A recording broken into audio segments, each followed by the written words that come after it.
Most of you, I'm Bill Goodman. I do lifelong learning in the diocese beyond curacy. So curacy, as Tim's thinking beyond that, is mindful development and ongoing ministerial development, lifelong learning. Tim, over to you. You're our host for today. Okay, well, good afternoon and welcome. This induction day, good to see you. We want to gather folks together for those who are new to the diocese and those who are to new roles in the diocese as well. So with a view to setting out our aims as a diocese, our vision, our strategy, our culture, and also about what resources we've got available to help us to meet those aims. So, yeah, my name's Tim Fletcher. Most of the people know I'm Director for Curate Training. It's my privilege. I work with Bill, as he said, who works with ongoing ministerial development. And Susanna. Is Susanna here? Susanna's the administrator. So we put this day together to try and set out those aims and those resources. So we're grateful to have Bishop Pete, the boss, to come here to talk to us about the aims of the diocese, and Archdeacon Ubaid, fresh from Pakistan, I've just heard. Pleasure to be here. And both from the senior staff team to set out those visions and strategies and culture for us. And then we'll have a stream of speakers throughout the day to explain the different resources available to us. So Patricia Hunt is a mission advisor in pastoral care, and you'll be speaking later on about pastoral supervision groups, that type of thing. We'll have a series of talks as we go along. So do take this as a gift. To get to know things in the diocese and to get to know the resources and to get to know each other as well. Put names to faces and things, that type of thing, so we can work together well going forward in all this. We're going to record it so that those that aren't able to be in person today can catch up. Okay, let's pray. Heavenly Father, thank you that you are with us, and pray for your help today as we consider your aims for this diocese, and as we consider what resources there are, and help us also to recognise the resources we have in each other. We pray for your blessing on today and your blessing on all those who will speak and be engaged with. In the name of Jesus. So it's Bishop. You might haven't checked all the speakers, but it might be helpful if we could email the slides to people. Is that okay with people or something generally? We aim to send a PDF slides, just to save you too much attention and note taking and scribbling, because there's a lot of information in this. Thank you, Jim. Thank you, Bill, and good afternoon, everyone. It's lovely to be with you.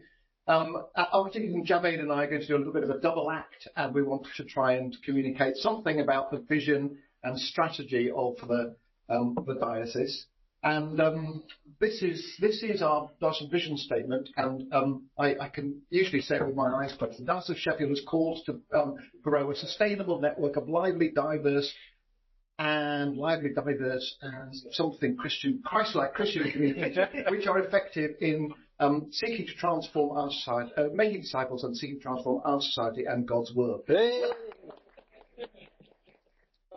When I arrived, I was told that's too long.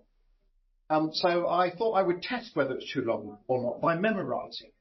And when I discovered that I could more or less memorise it, I decided it was not too long.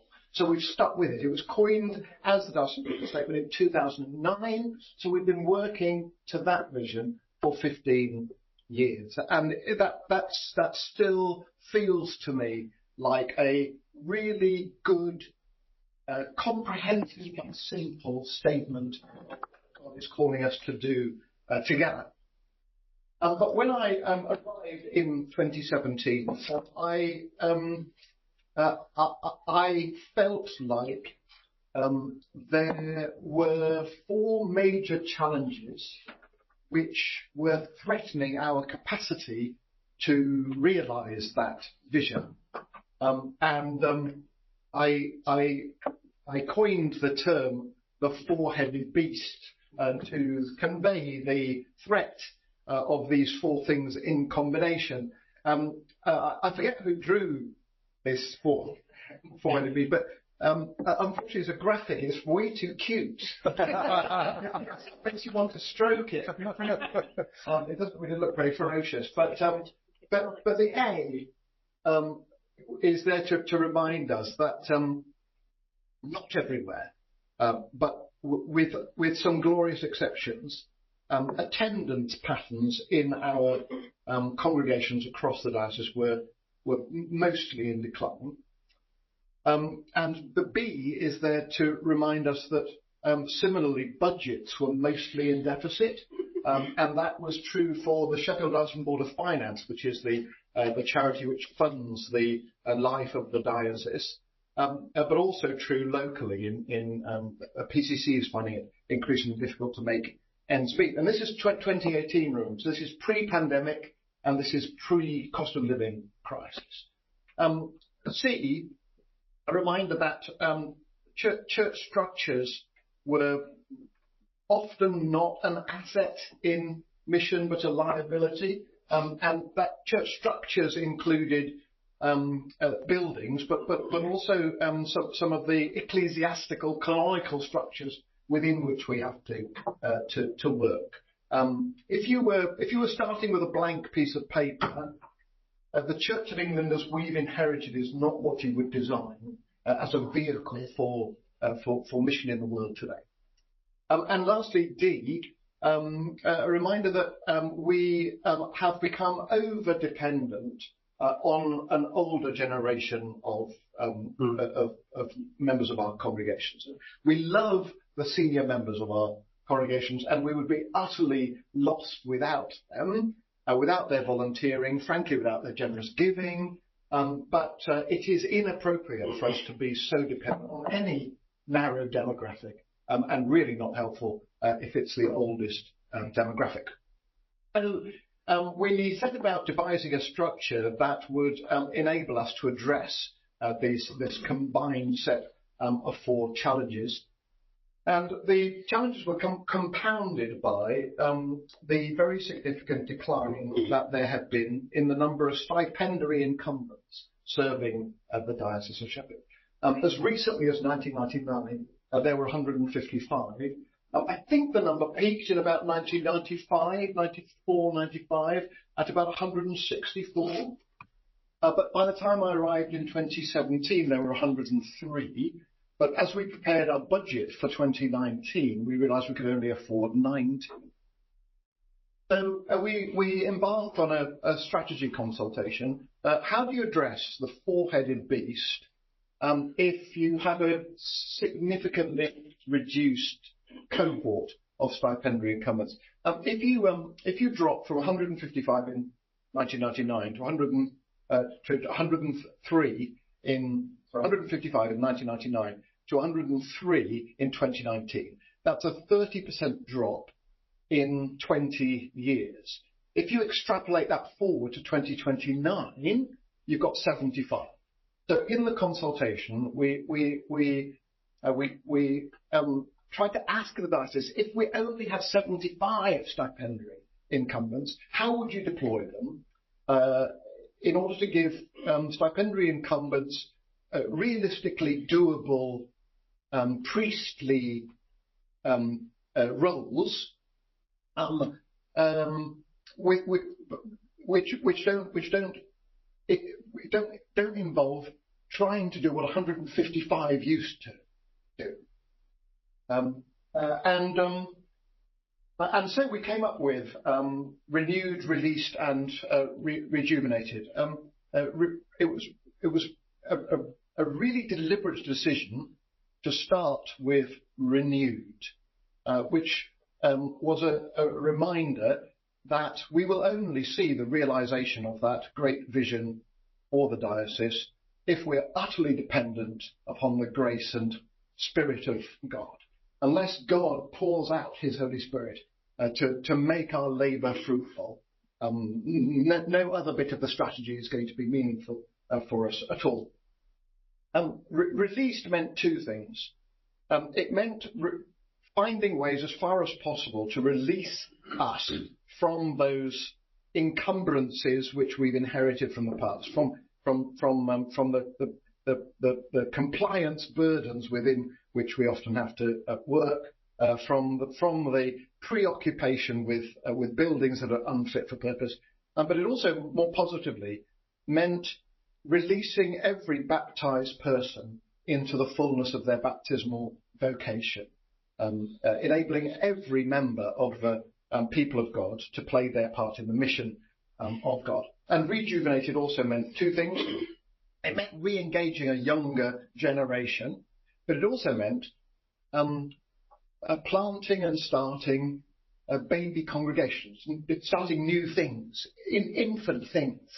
The flagship service in the Diocese of Sheffield, as everywhere else in the country, pretty much, is a Eucharist on a Sunday in what I think was the golden hour or golden hour and a half between 9:30 and 11. That you could say that's a very ancient flagship service to have, but actually it only goes back about 100 years to the parish communion movement. So you could, in terms of the history of the Church of England, is actually not that old. But why would we want to be dependent upon an institution that is 100 and something years old? Where are our forms of congregational gathering, which are only 2 years old, 5 years old, 10 years old, teenage acts of worship? So rejuvenated meant that too. And this strategy, launched in end of 2018 into 2019, was due to run for 7 years. It was due to run out in 2025. So we are right now currently refreshing the strategy, and will launch its successor, but with continuity and simplicity as the guiding principles. So don't expect to see a huge shift away from the strategy next year. So that vision statement of what we're called to grow as a diocese, I think of as the landing capsule of a rocket. This is the only bit of the rest which is intended ever to be landed. But to get the vision to its destination, this rocket does need engines, and that's the strategy. The 3R strategy is the engine, if you like, to get the vision on trajectory to be landed. But we've also been very successful, actually, in the course of the last 5 years, in attracting very significant additional financial investment from the national church, and they have funded, for example, a really significant investment in St John's School, for example, or Rotherham Minster, for example, and it can sometimes feel as if that's the goal. But actually, the funding bid is just the booster jets behind the engine. The money is only to give us the oomph to get our rocket properly airborne. So the journey we've been on since the strategy was launched has been to group up into mission areas with at least one stipendiary. Actually, usually stipendiary, not entirely always stipendiary. As in, the Rivers team has an oversight minister, team rector, who is self-supporting. But mostly a stipendiary oversight minister, at least one oversight minister in each mission area, and encouraging the stipendiary clergy to see the essence of their ministry as one of enabling, empowering, releasing of the whole people of God. In each congregation, whether that's in separate church buildings in a mission area, or within one church building because you've got a congregation that meets at 8 o'clock and another meets at 10:30 and another meets at 6, each congregation to identify one, usually lay, not always, sometimes a self-supporting priest, to act as a focal minister, to be the public face of the local church, to offer missional leadership to the congregation, to be the interface between the congregation and the local community. And encouraging all the baptised. We found this reminder from the baptism service. You know that moment in the baptism service where the newly baptised gets a lit candle and the priest says, "You have received the light of Christ, in this light all the days of your life." And the congregation says, "Shine as a light in the world to the glory of God the Father." So some churches in the diocese have been doing discipleship nurturing really well for ages, but lots haven't. And in the Diocese of Sheffield, as in the Church of England generally, through the second half of the 20th century, we were way too inclined to allow people to think that if they pitched up at church reasonably frequently and lived a respectable life the rest of the week, they were fulfilling their baptism. So we've really tried to challenge people. How is God calling you to shine as a light in the world to the glory of God the Father? And I find I get good traction in churches around the diocese if I say to folk, hands up if you've been baptised. And sometimes I feel like I'm a primary school teacher with a class of pupils only too delighted to please me by shooting their hands into the air. So then I say, well, how's it going? That vocation you were given on the day of your baptism, to shine as a light in the world for the glory of God. Well, how are you going with that? I mean, we find it is helping to up the temperature of discipleship across the So Tim said we'd try and say something about culture. I'll just I won't speak to all of this, but we're all pioneers now.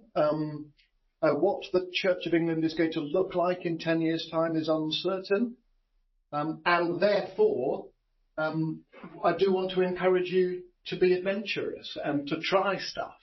And if you're going to be adventurous and try stuff, then you're going to fail.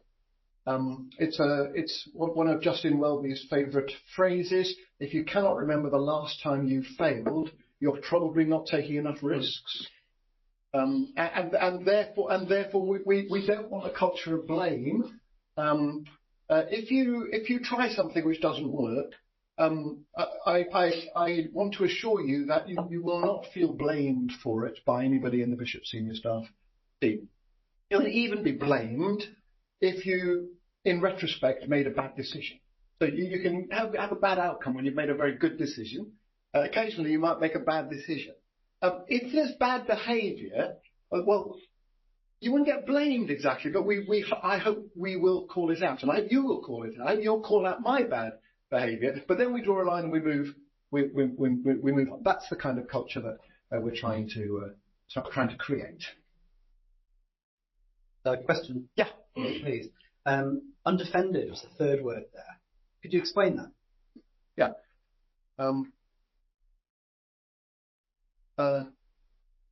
You may have cause to criticise me. I won't shut you down. I will seek to attend to what you have to say. There's a fabulous story in must be second book of Samuel, towards the end of. So it's around about the time of Absalom's rebellion against King David. When can't remember his name. The name of the individual. There's an individual who David is fleeing from Jerusalem, and somebody follows him, hurling stones at him and insults. And one of David's henchmen says, "Shall I chop his head off?" And David says, "No, it may be that the Lord hath sent him." And so undefended means when criticism comes, we'll do everything possible to hear the word of the Lord. You're not going to pull rank. Not going to pull rank. Not going to pull up the drawbridge. Everyone's accountable. All right, thank you. Good. And lastly from me, this is specifically designed for those of you who may find yourselves ultimately in a situation of inhabiting one of these oversight ministry roles in the diocese. But frankly, these kind of resources are there for you already, and whatever role you may occupy in the life of the diocese going forward. If you haven't come across it yet, do look out for our mission area support team. That's a key element of the release bit of the strategy. They are there to take some of the burdens which eat up so much volunteer time in our local congregations, and to provide support over things like buildings maintenance or bookkeeping or whatever else it might be. I'm going to pause there and see if there's anything else that you want to quiz me on what I've said so far, and then I'll hand on to Abade, who will say a little bit more about some of those categories. Thank you, Bishop Pitt. Usually what happens is that archdeacons go ahead of the bishop to wherever or whatever we need to do to prepare the way.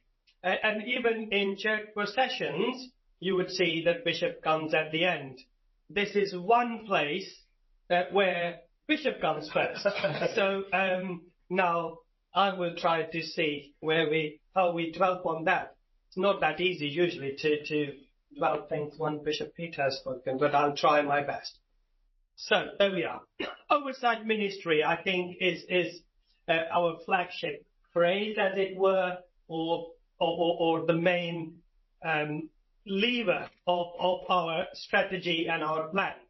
And so oversight ministry is not as historically we have known as the priestly parish ministry, because it's reimagining of that ministry. How are we going to do it? So this ministry is something which will enable you as oversight minister in the parish to flourish, but also for your parishes to flourish. So this ministry is not you are minister in one parish or you are in 4 parish, so that means you are not the vicar times 4. And then that's sometimes when you have more than one benefice, people think that's what it is. Oversight ministry is not that.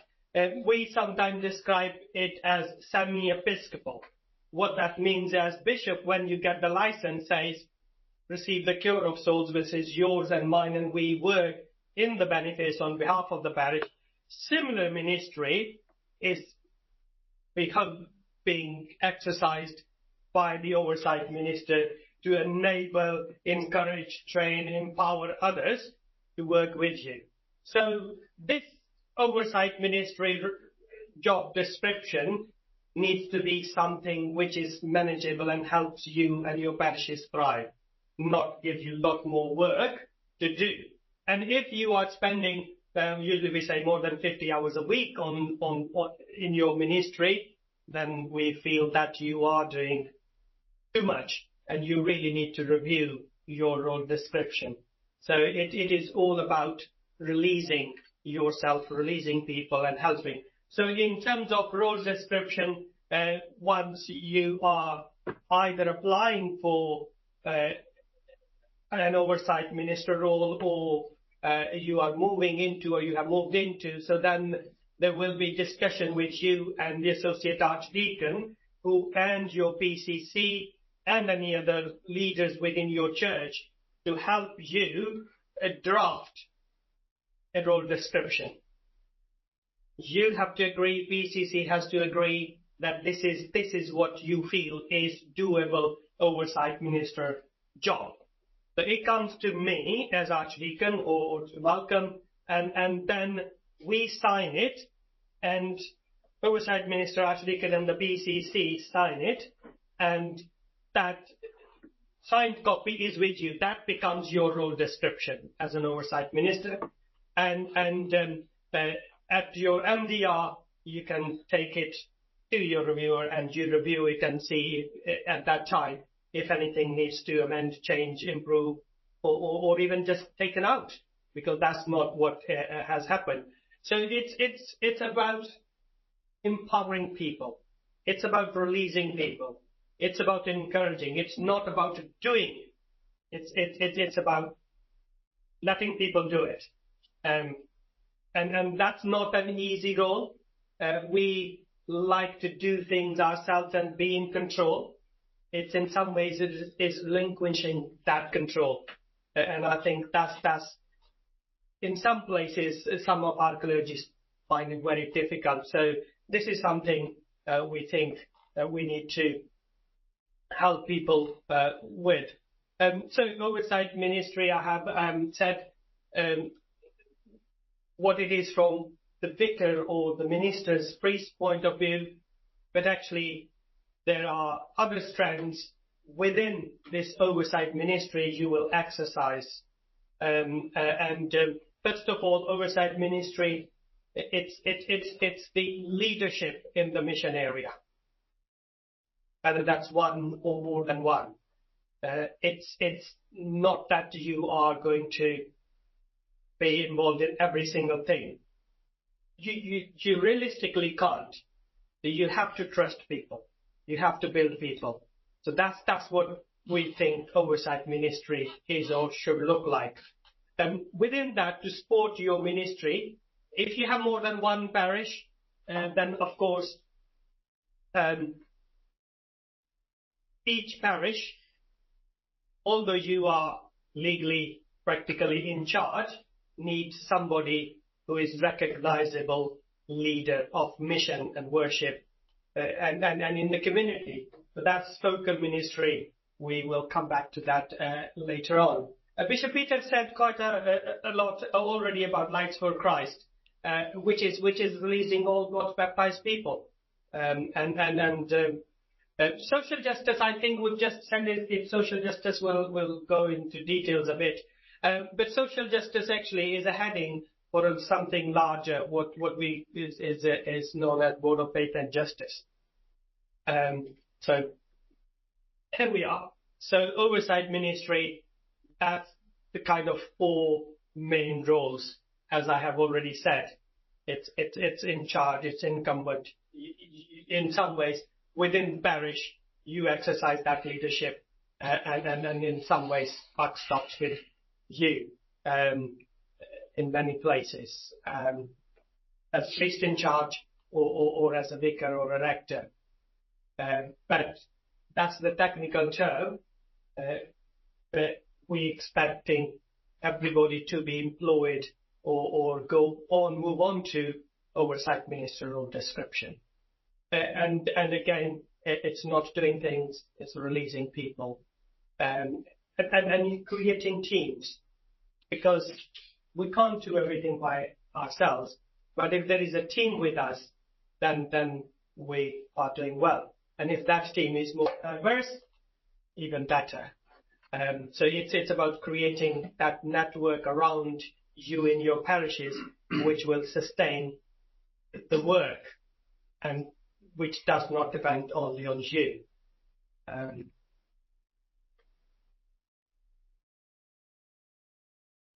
And then, of course, there are lots of things we can carry on in the parishes. But the main thing is to identify people who are going to be on your team, particularly identify people who may already be exercising some kind of ministry in some areas of church life or in the community. And then there is the discernment for those people who would like to become focal ministers in those places. And then there is selection and training. And that is context-based according to people's gifts and skills and their needs. So we say just enough and just in time training. So not a blanket training for everybody, and our director of focal ministry looks after all that. Focal ministry have really flourished. And at one point we were wondering where we're going to get all these people from. And everybody was saying, fine, you want to get all these people to release the clergy to do more missional work. Where are you going to get these from? But actually, at every point, we have smashed our target in terms of focal ministers. And we are well ahead of our target. Our focal director of focal ministry left, and we have appointed a new one. And so there will be some new life and vigour into this. My memory says that we hoped for 70 focal ministers by the end of 2024. Yes, And it's currently 105. it is. Yes. Who's the director of The new one is Better. Boroughs. Boroughs? Boroughs, yes. Burras. Yes. Thanks. And any questions or needs, please contact. Can you say a little bit more about just enough and just in time? Yes. Yes. So, like I said, sometimes we drop the training and say everybody has to do this training. But actually, some people are coming with lots of gifts and skills which are relevant to where they are and what they need to do. So what our Director of Local Ministry is doing is identifying their gifts and skills and needs and providing them the training which is needed in their context, in their role as local minister, rather than putting everybody through the same system. So bespoke, I suppose, would be another way. That's the word. Okay. Lights for Christ, and again, it's your every baptized Christian's life, really. So sometimes it's known as Monday to Sunday Christianity, not just Sunday Christianity, because if only the clergy or only the church leaders are to do the mission, then that's not going to get us anywhere. So what Jesus said is go and preach to everybody, to all the disciples, not just the 12 apostles when he left, to all the disciples. And so every single disciple of Christ is that light. They have received that light, and that light we reflect. And that light is not just shining, or should not shine in church. That's the light which needs to shine out in the world. That's how people will see Jesus. And so every one of us is a representative of Jesus in our life, at work or wherever we are, even in shopping centre. And so be ready to shine that light wherever you are and encourage others. Our Light for Christ Enabler is on maternity leave, Hannah, but we've got a stand-in for a year, and that's Chrissy Murray. So please do get in touch with her if you feel in your parishes that there are people who needs to go on. And so she helps people with rule of life and how people can come together to learn more about it, and how can they be lights for Christ in the world. And she has a lot more resources to go with it. Social justice, like I said, it's actually much wider. We're using that phrase to explain any work which kind of have justice associated to it in some ways. And there is a huge variety of issues, huge variety of aspects of our common life and our society where church needs to get involved and church gets involved. And one of them is obviously social justice. Say, for example, recently at the General Synod, one of the resolution was debated, which initiated here in our diocese, in one of our deaneries and Board of Faith and Justice.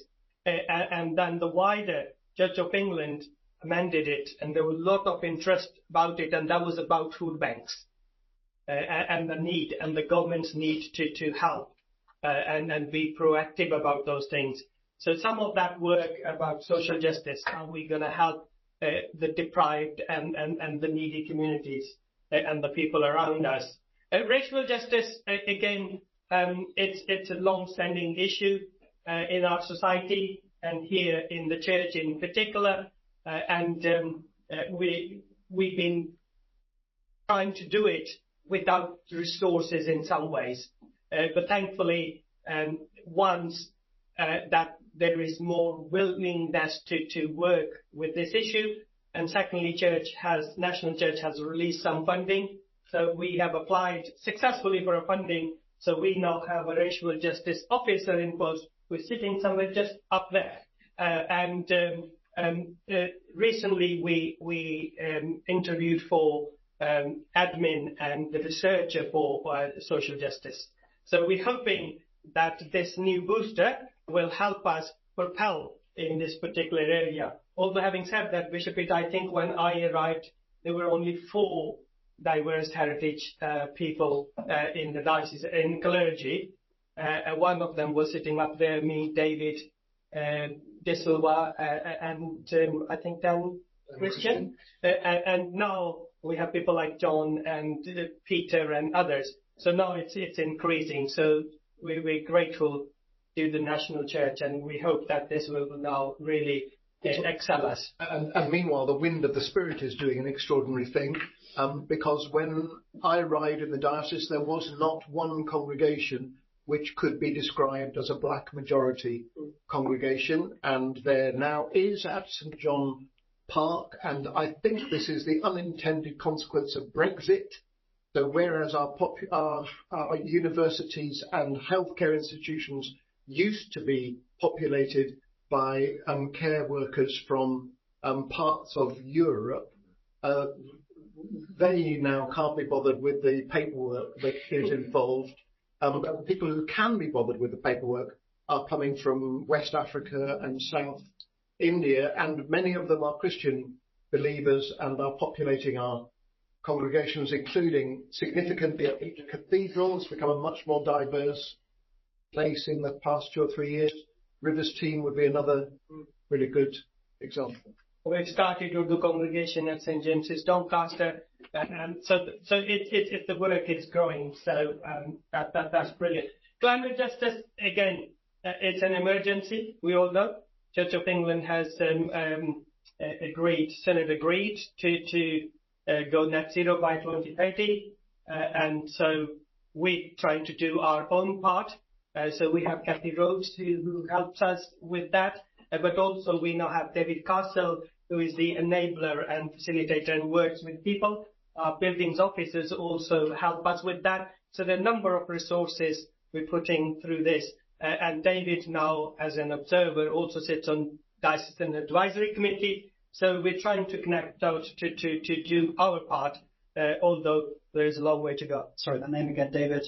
Castle. Castle, thank you. Diverting participation is a very wide term, really, or phrase. As it says, diversity in participation, it's almost anything which is to do with diversity, whether that's gender, that's race, language, colour, social background, Disability, neurodiversity, disability, sexuality, anything that sits under here. That group is chaired by Bishop Sophie. I sit on it, and so we're still trying to work out the full connection between those 2 groups, Board of Faith and Justice and Diversity in Participation. But we're trying to bring everything together so that we can move forward together, and we are the church that God intends us to.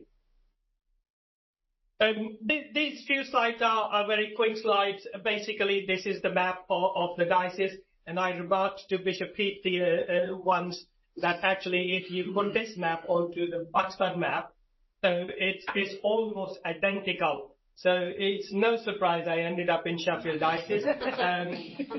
So that's where it is within Church of England. We're in the Northern Province. As you may know, there are 2 provinces, Southern, Canterbury, and Northern York. We are in York Province, one of the 42 dioceses, and there you are, our 3 really major centres, Sheffield, Rotherham, and Doncaster, whereas part of Barnsley and Goole is the These deaneries. No, they are just the major centres, and if you look at it, Rotherham is at the crossroad of M1 and M18. Okay? So The coloured bits are deaneries. the colour bits are deaneries, but we're coming to that. So there you are. So the diocese is divided into archdeaconries, and that black line through the middle is where the archdeaconry boundaries are.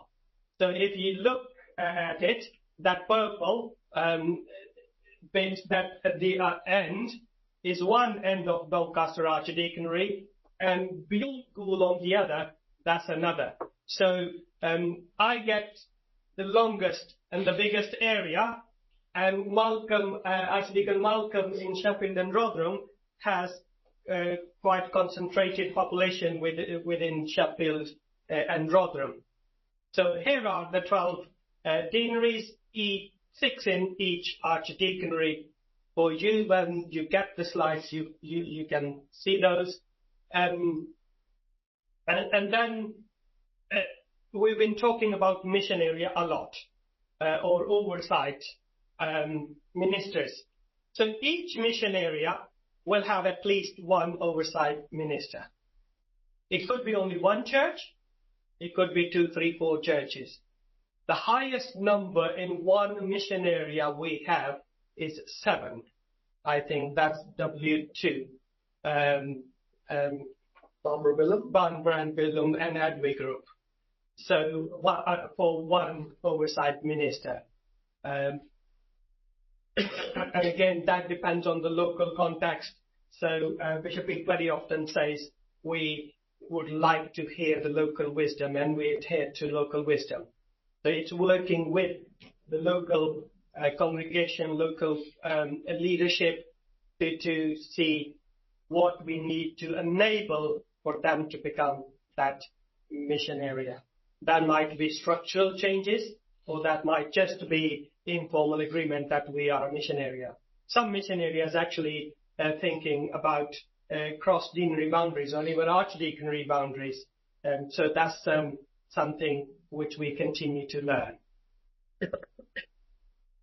Communities, I think if you study South Yorkshire itself is very diverse.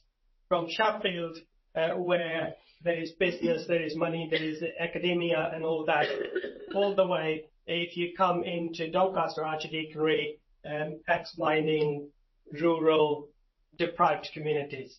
So our vision is to serve all our communities in their diversity. And we're praying that God provides us the resources and people who can help us reach into those diverse communities. So, thriving in your work, in your ministry, and there is a lot of sport available. Some of it Pat will talk in a minute, but in terms of sport for each one of you, let me assure you there is sport. You just need to identify what that sport might look like for you, and it's helping each other find that sport and grow. Your associate archdeacons and your area deans are your first colleagues really to work out with what is needed. We particularly for women ministry, at one point I understand women were about 28%, and then it went right down, and now we are just over 30% of women incumbent in the diocese. And so for that particular ministry, we recognize there are still challenges. So we have Dean of Women Ministry, Amanda Baraklak, who sits on Bishop Senior Staff. She and Bishop Sophie particularly work within this area, and they gather all women together and they support them. And so we continue to support people in our parishes. And there are some other things which you need to hear. And when you read and when you hear, please hear. Because there is nothing worse than clergy getting depleted. And when Bishop Pete says that when he arrived, and actually statistics say that when that time the clergy morale was very low. But now clergy morale is much higher, although I think we can still improve it more. And that is because senior staff, particularly our bishops, give you permission. You must take your day off. If you think you're too busy to take your day off, there is something wrong. With your role description I was talking about earlier, you need to look at it. Double rest day in the month where you do not have annual leave. And in some ways, I think Bishop Pete is here. I can see that's an order. I was told off once, but I said, well, no, I was told off. So remember that it's a permission for you to look after yourself. Because if you are well, then you will work well and you will lead well. And Bill is here. He has the money for the sabbatical. So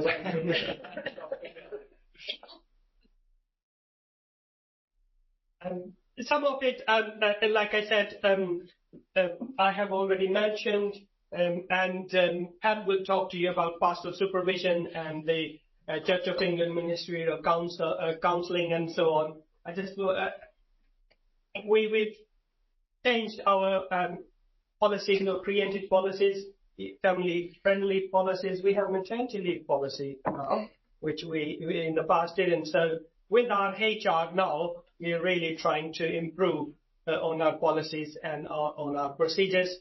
For the well-being, for all those things, we've created this booklet.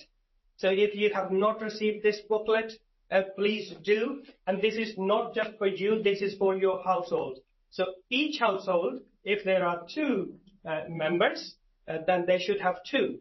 If it was a single, obviously they will take one. But if there are two, husband and wife or spouse in the family, that's what you take two. And you keep it handy. It has lots of resources, lot of information where to go. And please do not hesitate, because we really want you to flourish in your ministry. Any questions? Thank you, Joey. I suggest you have a conversation on your table. It might be helpful for us to know in what you've heard from us. Was there anything which surprised you, which you were not expecting, which you hadn't anticipated? Is there anything that we've touched upon which you have found confusing and we could clarify? Or you just chat around your table to begin?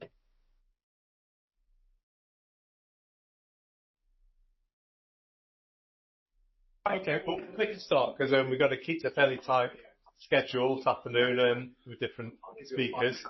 And really important person speaking next, Sean Checkley, about safeguarding, obviously a really important issue as a diocese in the country. So I'm really grateful for you giving your time and your expertise. You're welcome. So over to you, Sean. Okay, thank you very much.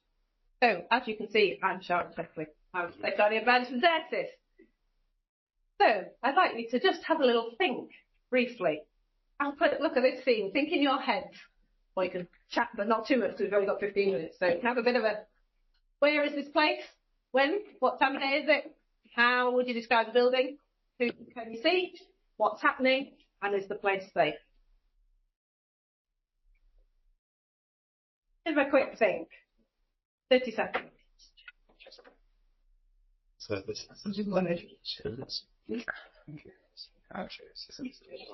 It's not a big question. Not a big question. It's just to make you think a little bit about a church generally. This is meant to represent any old church across the parish, perhaps across the diocese. I'd like to see church that full. And it's just to say the safeguarding team works with parish churches across the diocese, all matters relating to safeguarding. Usually with clergy, DSOs and church wardens, but really anybody can contact us for us big guys. When? Sunday morning? But what about Wednesday afternoon or Tuesday morning or whatever? Church doesn't just happen on Sundays, as everybody in this room, I'm sure, knows. Happens midweek. So we've got food banks, cafes, parent toddler meetings, youth groups, all those things need safeguarding. Lots of potential risks that we need to consider. Who's in the picture? Empty. Anybody and everybody, isn't it? The church welcomes all people, all ages, all social classes, different abilities, different struggles, children, young people, vulnerable adults, people who are at risk of abuse, survivors of abuse, people who present a risk to others. That's one of the beauties of church, but it's also one of the challenges. How would you describe the building? Churches in the diocese differ significantly. Each space, activity and circumstance needs to be considered individually, both in terms of general use of the premises and when we're managing known risks. And what's happening? So many good things go on in church. Many of it's very visible, but a lot of it's unseen to the majority. Each church, I hope, has a safeguarding policy to help prevent abuse.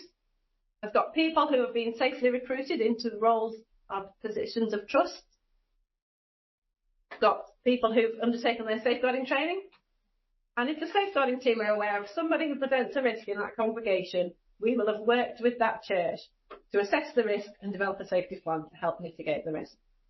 So, do we think it's safe? Church of England has had a bad press for many, many years. But arguably, it's the safest it's ever been. There's better policy, better training, better recruitment, better accountability, better advice, better support for survivors, and a greater awareness about safeguarding than there has ever been. Church of England is totally committed to safeguarding, the care and nurture of everyone in our community.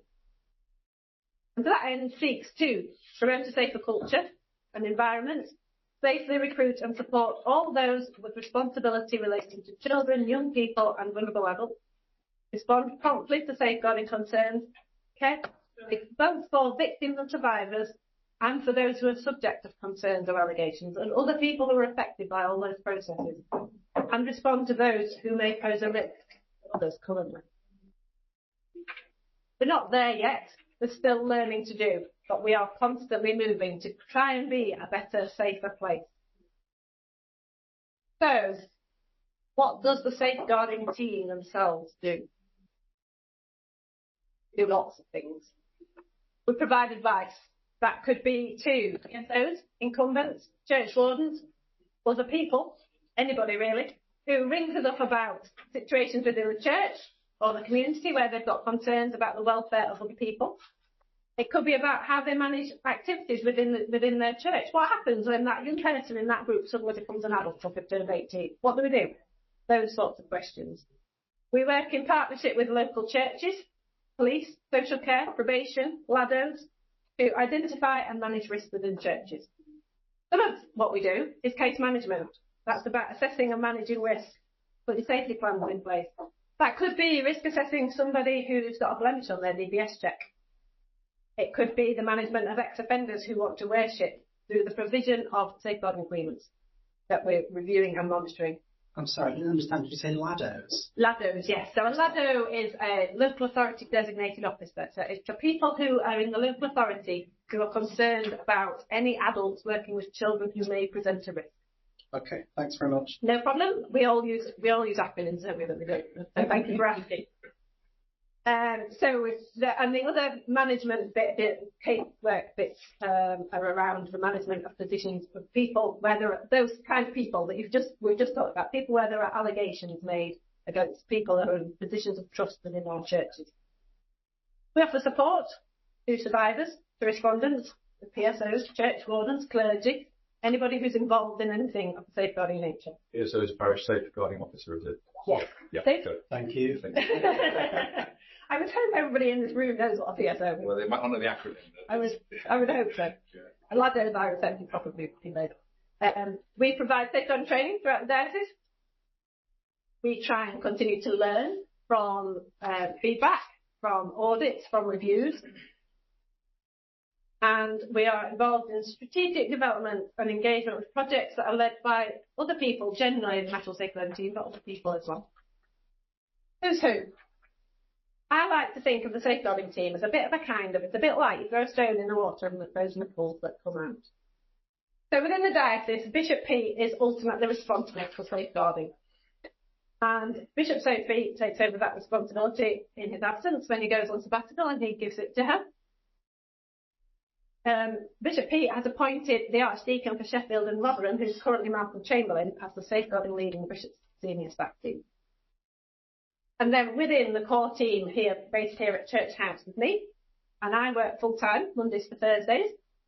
There's Eleanor, who is Assistant Diocese Safeguarding Advisor, works full-time, normal standard days, Mondays to Friday. Rachel is also an Assistant Safeguarding Advisor. She works 3 days a week, 9 till 3, Tuesday, Wednesday and Friday. Then we've got Claire, who is our safeguarding trainer, who also works full-time. She's been with the diocese since June. And Deborah Corker-Ward, who is our admin officer. So our role is to support parishes to implement the House of Bishops policy and guidance. Those of us who are safeguarding advisors, within our team, our background is all social work. Different safeguarding advisors across the country have varying backgrounds. Generally, it's social work, police or probation. But within our team, we're just so happened that we're all social workers. So then, beyond that, we've got some, if you think of the ripple analogy, we've got some oversight and accountability. We've got the Diocese Secretary, who line manages me and is accountable to Bishop Pete. We've got the Diocese Safeguarding Advisory Panel. Didn't change it on this one. We've recently changed our name. We were the Diocese Safeguarding Management Group, but we've been called a panel, which is in line with what everybody else in other dioceses across the country call it. The same thing, it's just got a different name. And we have, that panel has representatives from our statutory agencies to give us some independent oversight, independent scrutiny of what we do. And currently is chaired by Kathy Back, although we are in the process of reaching a new independent chair. Then we've got the National Safeguarding Team, who offer us advice on all sorts of things, policy, casework, training, all sorts of things, and dictate some things and give us advice on others. We work with 3118. They provide all our DBS checks and any advice around DBS checks. They're the people who will say, no, you can't have one, or yes, you can. And they also provide us with our out-of-hours cover evenings and weekends, which means we can provide a 24/7 service across the diocese. Further out in the next ripple, it's all you guys, clergy, PSOs in local churches, and the rest of our congregations. Just 5 minutes to go, nice. I need to talk quickly then. So, I'm really bad.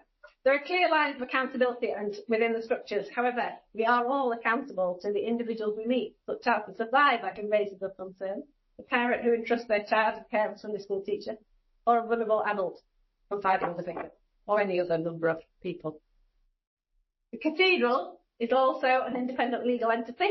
Some have their own safeguarding officers. Here in Sheffield, the Diocese Safeguarding Team offer support to the cathedral under a service level agreement, and Dean Abbey heads up safeguarding in the cathedral. So, here are the good things to know. These are the things I'd like you to go away with today. We're here to support you. That's our job. There's never a silly question. Please contact us. If you're unsure about anything, something's worrying you, something's keeping you awake at night, something you think, I really want somebody to talk this through with, please ring us. Better to ring us sooner rather than later. But if you haven't, and you're 3 weeks down the line or 3 months down the line, still ring us. We're here to help. Training. I know you all have done it, but make sure it's kept up to date. Don't want an email telling you that your training's about to have expired. Contact. If the safeguarding team contacts you, please make it a priority. We're not contacting you just for the fun of it, but we're trying to keep you and your congregation safe. So please reply promptly to us. Record keeping. Make a good, clear record of any safeguarding concerns you have and the actions that have been taken. And finally, parish dashboards, which is something we're promoting really recently. Some of you've all got little leaflets on your tables. The diocese has purchased the parish dashboard for every parish to use.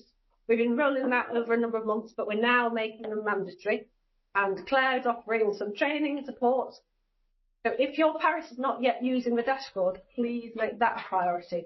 They really are designed to help you, and it does make safeguarding simpler.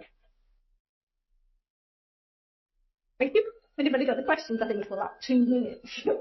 I'm going to do for 3 or 4 minutes, yeah. Oh, excellent. Yeah, One moment, then. our church safeguarding officer, who do I refer her to if she needs support in her role? Contact us. There's a lot. We have various things around safeguarding, parish safeguarding officers. There is, I don't know if she does Facebook type stuff. There is a Facebook group for parish safeguarding officers. Oh, great. Which Claire facilitates. And it's not around casework, it's around that kind of policy practice stuff. We have Parish Safeguarding Officer Day once a year, where we encourage our parish PSOs to come together for a bit of networking, a bit of training on the kind of stuff that's not kind of the routine training they get, but the opportunity to meet other people in their area as well. What's the name of the Facebook group, please? That I don't know. Okay, it's in Sheffield Diocese. So it's the Sheffield Diocese PSO Facebook. If you email Claire.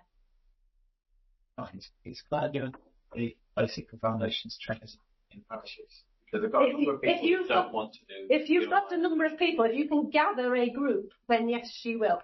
She do both, or she do. Yes, should do it in one session. Yeah, so we've developed, discovered, worked out, and it's since Claire's come really, and in the gap between Chris leaving and Claire coming, that to do a basic and a foundation face to face together, of course. So yes, if there's sufficient people in a group in your parish, and you can provide a room and refreshments and all that kind of stuff, and yes, she would get in touch with her, and she would also do essentially a basic and foundation in the morning, to execute in the afternoon, or a leadership in the day. If you've got the people, or you want to say we'll host it, open it up to the diocese people for people to come.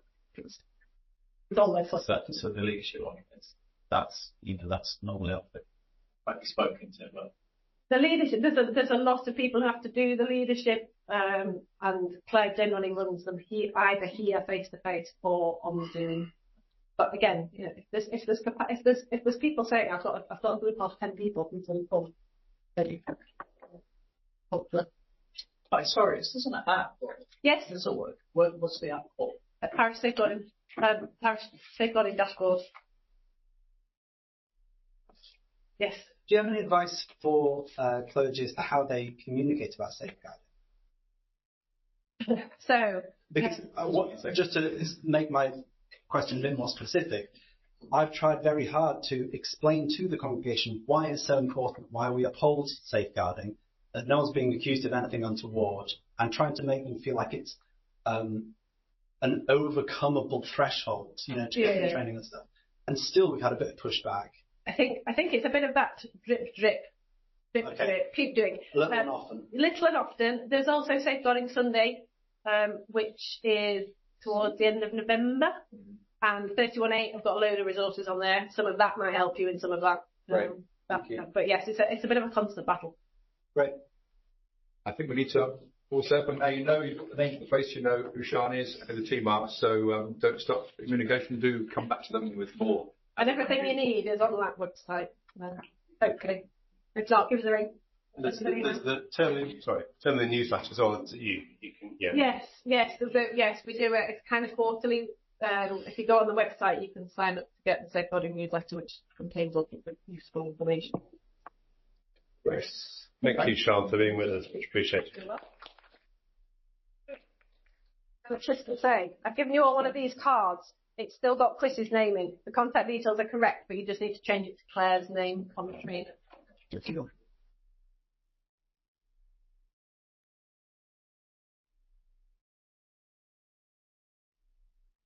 Sian. You're welcome. Mark there. Right.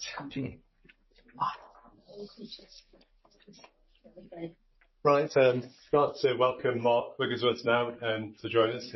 Mark is the acting interim finance director, looking after the accounts for the diocese, and paying of expenses and so forth. So thank you for joining us, and over to you. Okay, thank you. You get that? I'll just need to get on the recording in a moment. Won't take a moment anyway. So, as Tim said, I'm Mark Wigglesworth.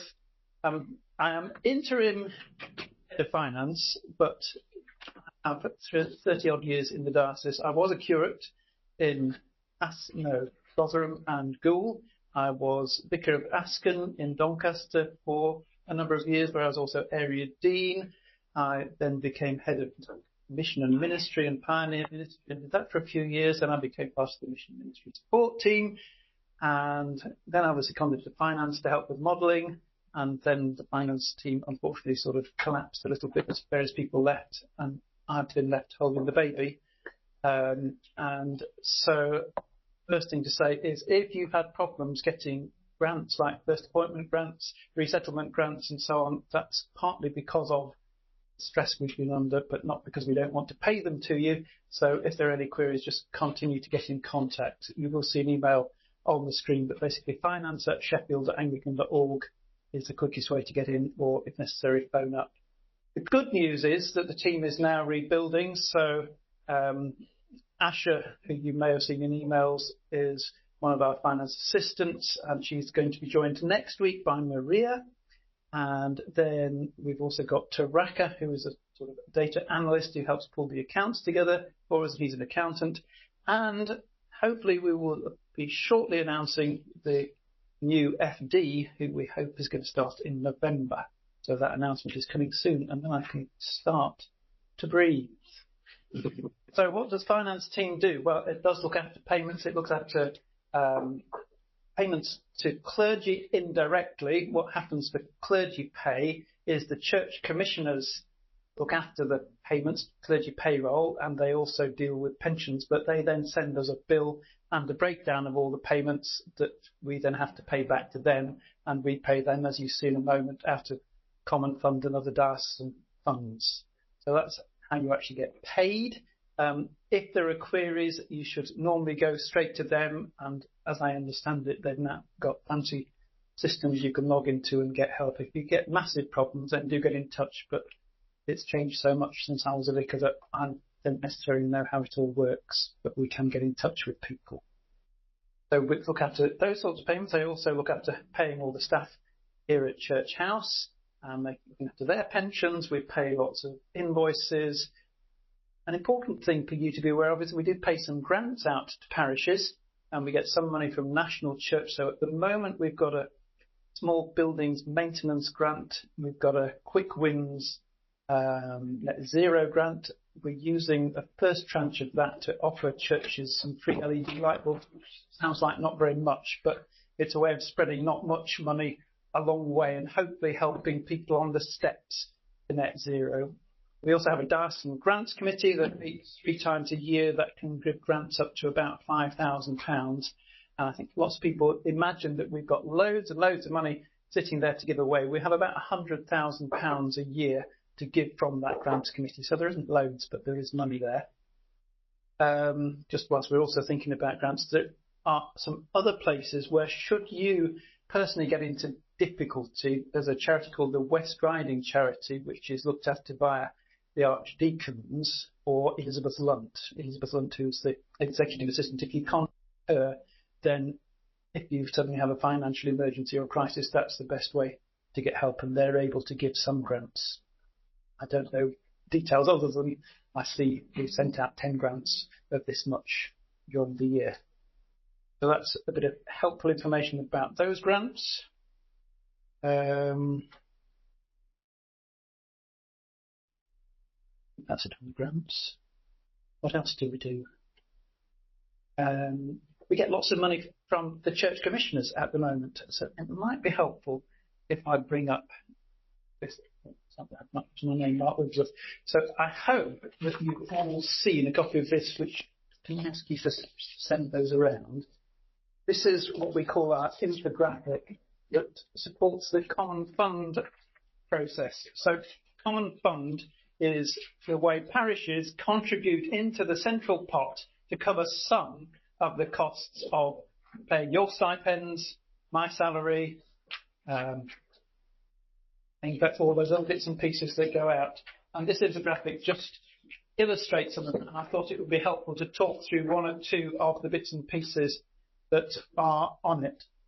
So a reminder, you've already probably been told, we've got about 164 parish clergy at the moment, which sometimes comes as a surprise to people because of those only 80 are at incumbent level and 25 are stipendiary. Altogether 113 stipendiary clergy, which again is more. And in fact, this year it's gone up a bit because we've got a few more curates. So number fluctuates. Most of those are paid for by the DBF, but some of them are paid by these national pots that come in. So if you look on the screen, you'll see there's a big orange box that says grant-funded projects. And in 2023, we got £3 million for various projects. So you might have heard of resourcing churches. Goole and Rotherham are our resourcing churches, and they've been funded for a number of years. That funding's about to come to an end. We've got a project called the Transformation Project. That's part of the funding that we got a few years ago to help us transform to a new model of working where we have oversight ministers working in mission areas and with focal ministry and so on. And that pays for people like the AATEs who are there to support you, the Lights for Christ and focal ministry team and various others. And it also pays towards 5 churches where we've got what are called capacity funded clergy. So we got extra money to pay the stipends of clergy in 5 parishes that we thought if we put a clergy person in and they work with a team, we can grow common fund so that in 5 years' time they will become self-sustaining. So there are 5 of those. And then there's another project called the Revitalisation Project, which is just starting up, and that's looking to plant and graft 5 new churches with the support of a centenary project worker and the mission partnership development worker. So that's all the grant-funded project bits. On that top line, if you look between Common Fund and the orange box, there's another one that's called Lowest Income Communities Fund. That's money that comes from the national church. Many dioceses get a proportion of this pot, and this is to offset historical imbalances that have occurred over the years. When the Church of England was first starting off around the days of Henry VIII, there were a few big dioceses which had lots of money, and over the next 300 or 400 years got more money as people paid their tithes and left bequests and left land and did all sorts of things. So dioceses like York and Lincoln and Oxford and Winchester, the historic dioceses, accrued large amounts of money, which they were able to spend and invest as reserves. Then at the turn of the last century, of the Industrial Revolution, some new dioceses were set up where there were big centres of population like South Yorkshire, Liverpool, Manchester and so on. And they were set up at a time of growth and boom, and everybody thought, well, we're going to be fine. We're going to have loads of money from steel or coal or whatever it is. We don't need the historic reserves of the other dioceses. So York kept all the money. They set us up and we didn't have many reserves. And reserves at the moment are what are filling that white gap at the end of the project. But link funding is also to help with that. It's particularly aimed at poorer dioceses, and we're encouraged to use it to support ministry in the poorer parts of our diocese. Sheffield is, on national terms, the 2nd or 3rd poorest diocese socioeconomically, and parts of Sheffield are certainly in the bottom 1 or 2% of all parishes nationally, and over half of our parishes are in the bottom 20% of deprivation, and only a small percentage in the least deprived areas. And that has an impact both on the sorts of ministry the parishes are doing, but also the levels of common fund that you're able to generate and towards our costs. And lowest income communities funding helps towards closing the gap, but it doesn't quite close it altogether. Now, I'm probably running out of time already and ought to pause for questions. Almost 5 minutes, a couple more minutes. Couple more minutes. So the other thing that I would say, if you just do look at the infographic and look at the expenditure line, the 3 boxes surrounded by the red are in effect the costs to the diocese of all the stipendiary clergy. So there are those who are on DBF funded stipends, there are those who are funded by grants, and then there's the cost of housing. And you'll see that that is already starting to come to more than the common fund plus the lowest income communities fund plus the grant funding, and the grant funding has to also pay for all those other places. So you see we're starting to run out of money. Income gets some investment money, it gets some fees when people do funerals, if you're stipended or not, but that still leaves that gap to cover. the team that provides support to the parishes, like RMM, like safeguarding. It provides training for curates. It provides for ordination training. There's a small amount for management and admin, but that gives you the whole picture across the patch. And sorry, there's a lot that I could say. I'm happy to have other conversations, but I think it's important to have a chance to ask questions because you've probably got completely different things you want to know. Yes, please. To give you context, I didn't train in the Church of England, so I don't know about the training. Is there training given to curates, priests, about how to run a budget in their parish? That has been something that I've been very conscious hasn't been present. We are working hard to help provide that, and there are different ways we can do it. Tim does provide some during the curates training, I think. There certainly have been times when we do. It's something Bill might consider, but also Libby Culmer's team are also working on helping people think about budgeting and so on. There's a lot of work that we've done producing templates for budgets, help you to think about what does a budget need to be. I'm very aware from when I was a vicar that treasurers come with a range of skills, and often they're volunteers with not much actual financial knowledge and skill. Yeah. And I've sat in PCC's meetings either as vicar or just sitting in on them where people say, how are the finances? And the treasurer will say, we've got £100 in the bank or £1 million in the bank. What they don't tell you is that they've just written a cheque for £200 or they're about to get a cheque. So we're trying to help you and PCCs to be more financially aware, because it is a responsibility that you hold as a trustee of the parish. Next question. Yes. Also, do you provide any assistance in applying for grants outside of church-based grants? Yes. So again, Libby's team are providing some help with that. We can't write the grant for you, but we've got people who know where the grants are and can help you think it through and think through the budgets.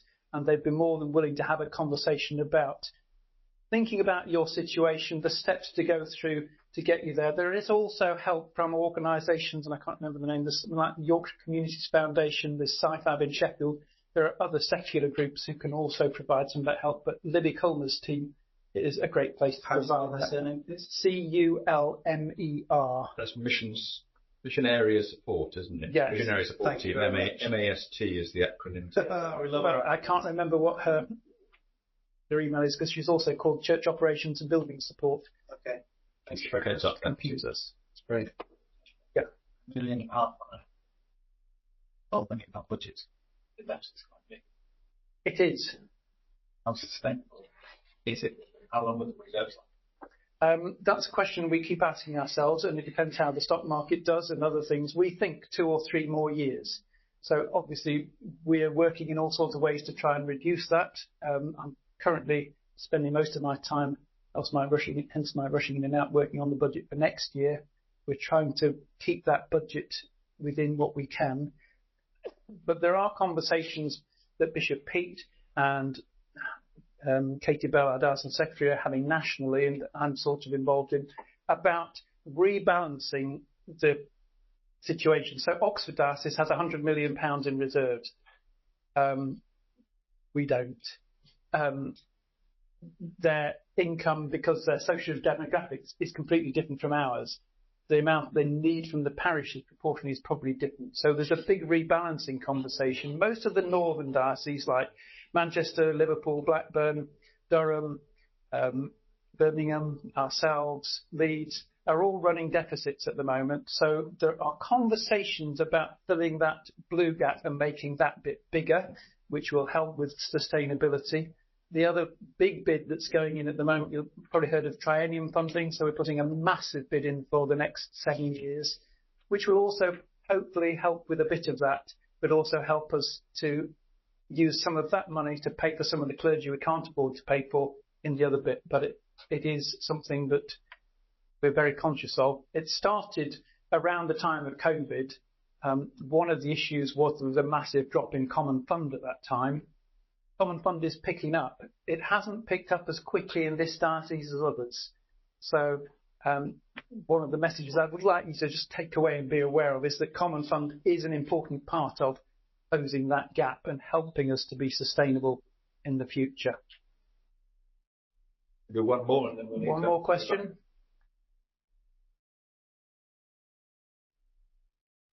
Thank you for listening.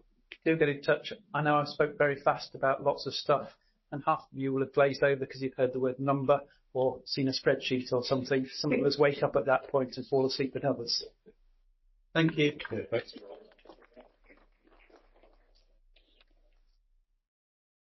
Yeah, it's hard work from home. Yeah, and Libby Culmer in the mission area support team is a really important contact in terms of parish finances and generous giving and stewardship at support parishes. So, yeah, welcome Joe Edwards now. Joe works with Libby, and particularly on the buildings, from looking after our church buildings. So, all right, good. So come and join us. To Chris as well. So I'll just share the screen and then we'll in business. Maybe this recorded.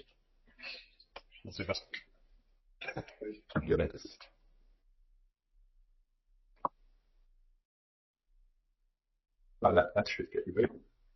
Oh, I hate those pictures.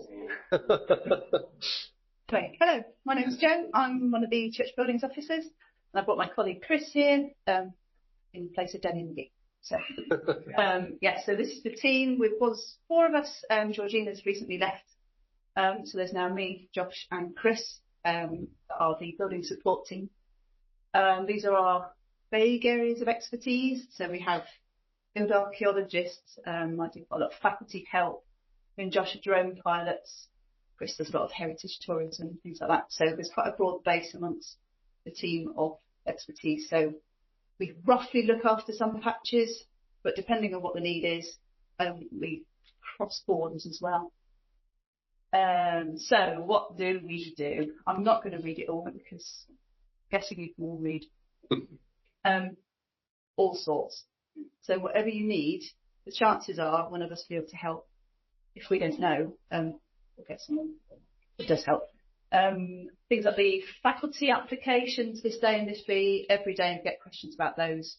So whatever's coming, give us a shout. We've recently got the drone as well, so me and Josh are able to go and do high-level surveys of roofs. We found shoes, footballs, beer bottles, no dogs yet. No wardens. Although sometimes it's tempting.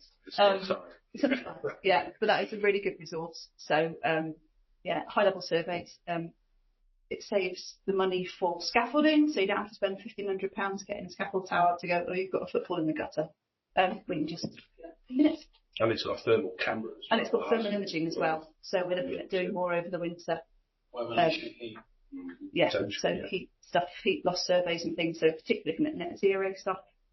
High-level roofs and windows, anything like that. Take some pictures right as well. Who do we work with? We work with teams in the churches. So, obviously incumbents. Hello, welcome.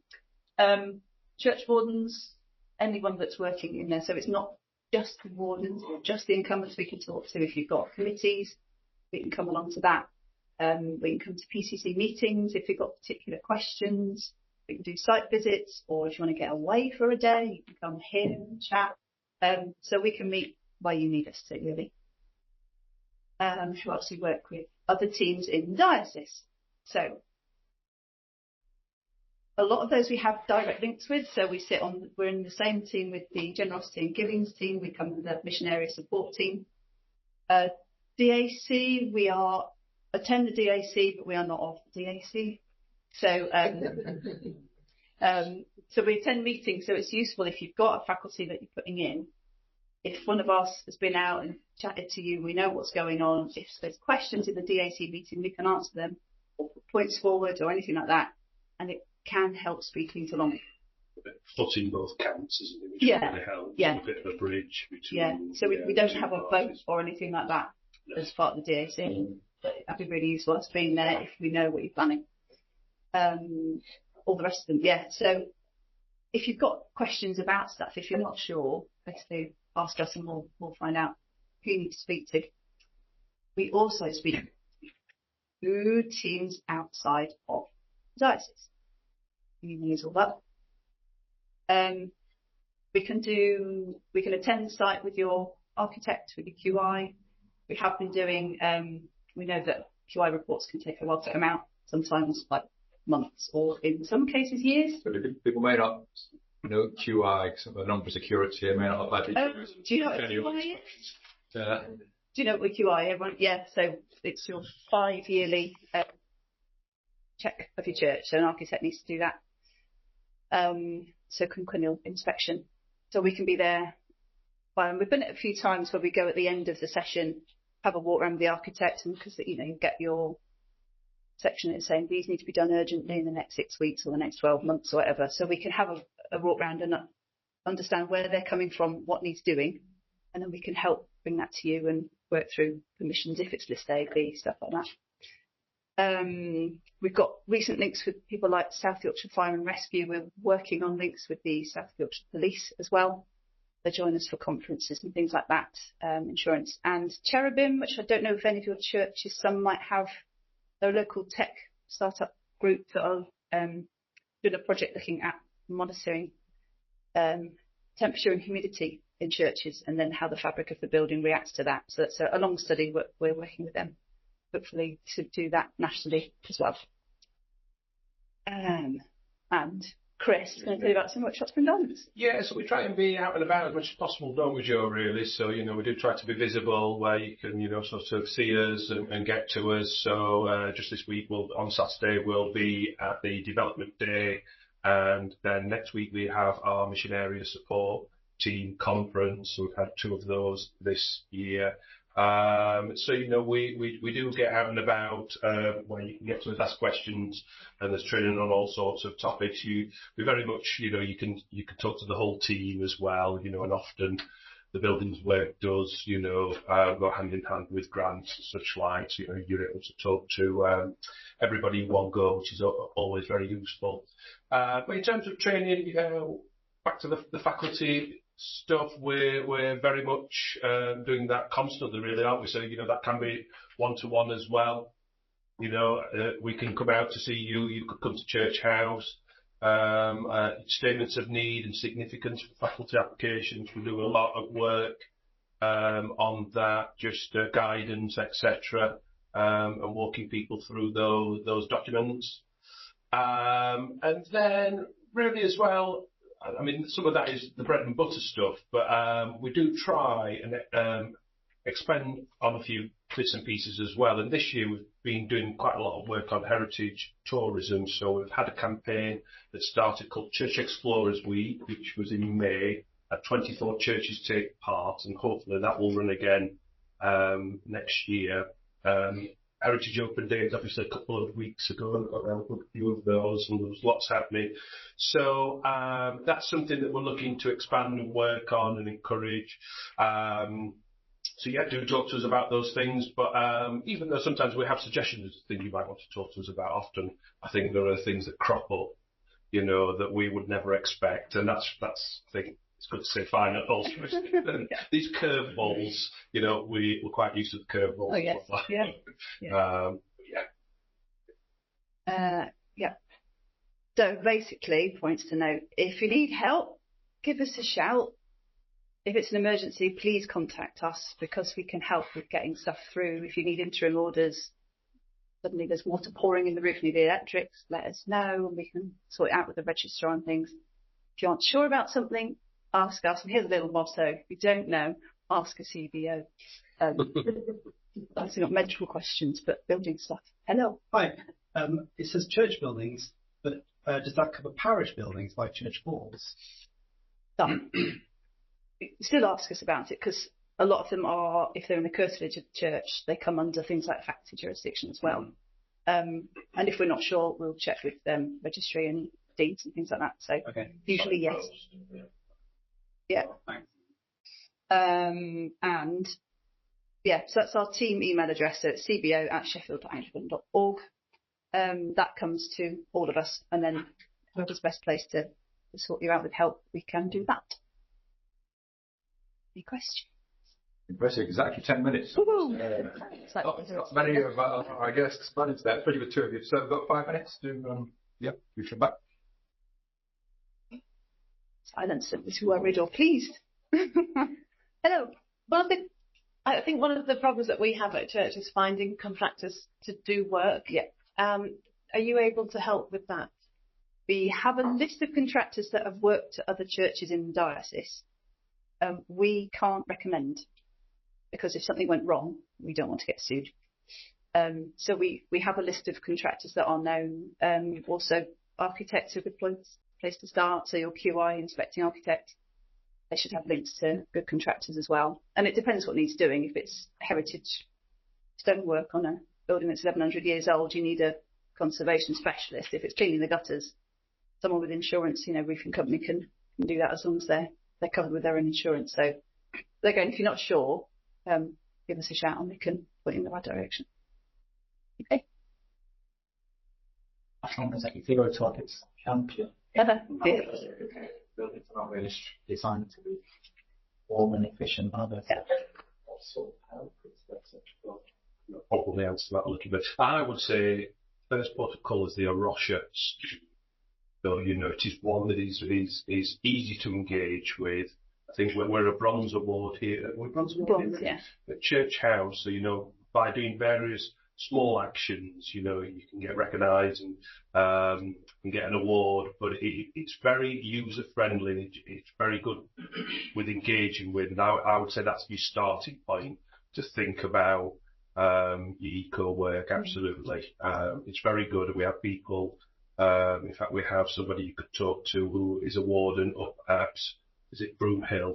Yeah, they've got a gold award at their church. Yeah, and she's now sort of offering a little bit of advice as to, the various stages you go through to do that work. So it also depends on the age of the building and what you're doing with it, as to how far up the net zero ladder you have to climb, because some of them, if they're not open very much, just getting a efficient fridge and a kettle and changing to LED lighting can actually, some of these quick wins can make a massive difference. If you're keeping the place dry, turn the heating off more. And so net zero doesn't always mean solar panels and air source heat pumps on every building. But yeah, there are some quick wins. So there's David Castle, who is the net zero project officer. So he heads up things. The top emitters at the moment have got some scheme through parish buying, isn't it? Energy audits and things like that. So he knows a lot about the energy, the net zero side of it. But then when it comes to getting permission for what he's recommending, give us a shout. Yeah. It wasn't so very long ago that people were in the habit of wearing coats. Well, there is that as well. Yeah. Do you know of anyone that said, look, we're just going to keep the heating low, wear more layers? Yeah, a lot of them are. Some have blankets and things like that. Mixed results. Yeah. It depends on the congregations if they're part of the journey as well. Yeah. We've also got in things like heated cushions that you can get LED ones, so it's kind of heating the people, not the place, is more of a thing. Yeah, get your DeWalt ones on. Yeah. So there's conversations along that line. Actually, it's better for the fabric for them to stay cooler because they breathe and things in their own way. But it's modern heating and modern use that is causing some of the problems. So it's using it in the right way. But I learned about heated carpet the DHC conference in London. Yeah, it was a scheme designed for their messy church. They were getting a heated carpet. So try it before you buy using the whole building. Yeah, we're looking at getting a few devices in for doing like a try before you buy sort of thing. So yeah, we'll let you know when things are happening. Hello. Hi, I'm new to the diocese. So the church management compliance, is it incumbent or incumbent, or do you look after it centrally? Second question is do you have a template of compliance, like fire evacuation? There's that sort of all sorts of stuff. Are you going to be around Development Day on Saturday? Hope so. Yeah. So we've got a lot of the paperwork. We've got printouts from South Yorkshire Fire and things like that. So it's usually the wardens and things, I think, that have to keep them on that with visitations and stuff like that. But there again, anything you're not sure about, give us a shout. And if it's not within our team, we can find out who in the diocese team it is.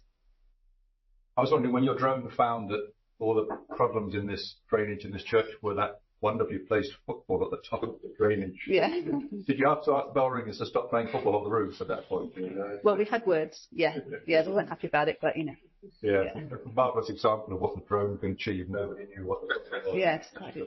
Paint peeling and plaster coming in. We just don't know what it is, and we keep painting it. Like, well, clear the gutters and take the football out. It's obviously been there a while as well. So yeah, I found a child's shoe on the roof the other week. Okay, right. But and a load of slip ties. You've seen the world as a drone pilot, right? Oh yes. Anyway, you stop. So many thanks for that, and do continue the conversation when it's useful as to what we think. We're going to hang around and be here, I think, in the break as well. So we'll loiter within 10. Okay. Thanks. Thanks.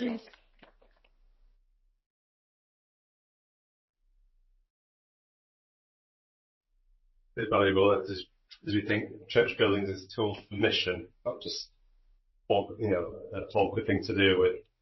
Now we've got clergy housing next, which is with Michael Lindley. So if that isn't appropriate for you, hi Michael, come in. And that's fine to have a break and have a look around the resource centre, and then there's coffees as well. So we're back here for 3:40, 20 to 4. But for those who would like to, everyone's welcome to stay for this. You might want to be interested anyway about clergy housing, but Michael... Don't go too much. Michael looks after the vicarages, curates housing, that type of thing. So, what to do, feel free, those that don't expect this, like Andrew wants to say, clergy housing, but others, you feel free to have a lot of the resources. Yeah. Okay. And again, I'm going to send it to Michael to talk about clergy housing. That's maybe with us. That's right. Okay. I think obviously I bet some of you and some of you haven't, and probably some of you are communicated with email and phone and things. But basically, Diocese surveyor look after clergy housing across the diocese. There's about 160 odd houses altogether. A couple of those that we rent, but predominantly they're owned either by the benefice, which are parsonage houses, or part of our glebe estate, or by the DBF as corporate property. So there's a mixture of economy, but basically they're all clergy houses. We rent out whilst they're vacant, but predominantly their use is not for investment purposes, but to house town's clergy. So they're situated obviously across the diocese. We've got about 160 houses. I say we do all the repair and maintenance work on those. We do ingoing works when before the new clergy move in, and also we do quinquennial surveys. So we get, much like the churches, we get surveyed every 5 years. So we do electrical tests and have a look around and see what's work needs done on the house, but also the trees and the grounds, etc. And then obviously in between quinquennials and ingoing works, we do all the repairs and general maintenance on the houses. So we do the boiler servicing on a regular basis. We do obviously respond to issues about storm damage and things like that, but also subsidence claims. We've had a number of subsidence claims over the past 3 or 4 years, which has impacted on our insurance premiums and things, but that's another sort of story. And we also said, obviously, one of the big issues that we're looking at the moment is the whole net zero debate and things, and what we do with clergy housing. Obviously, there's quite a bit, potentially a big expenditure involved in that for us.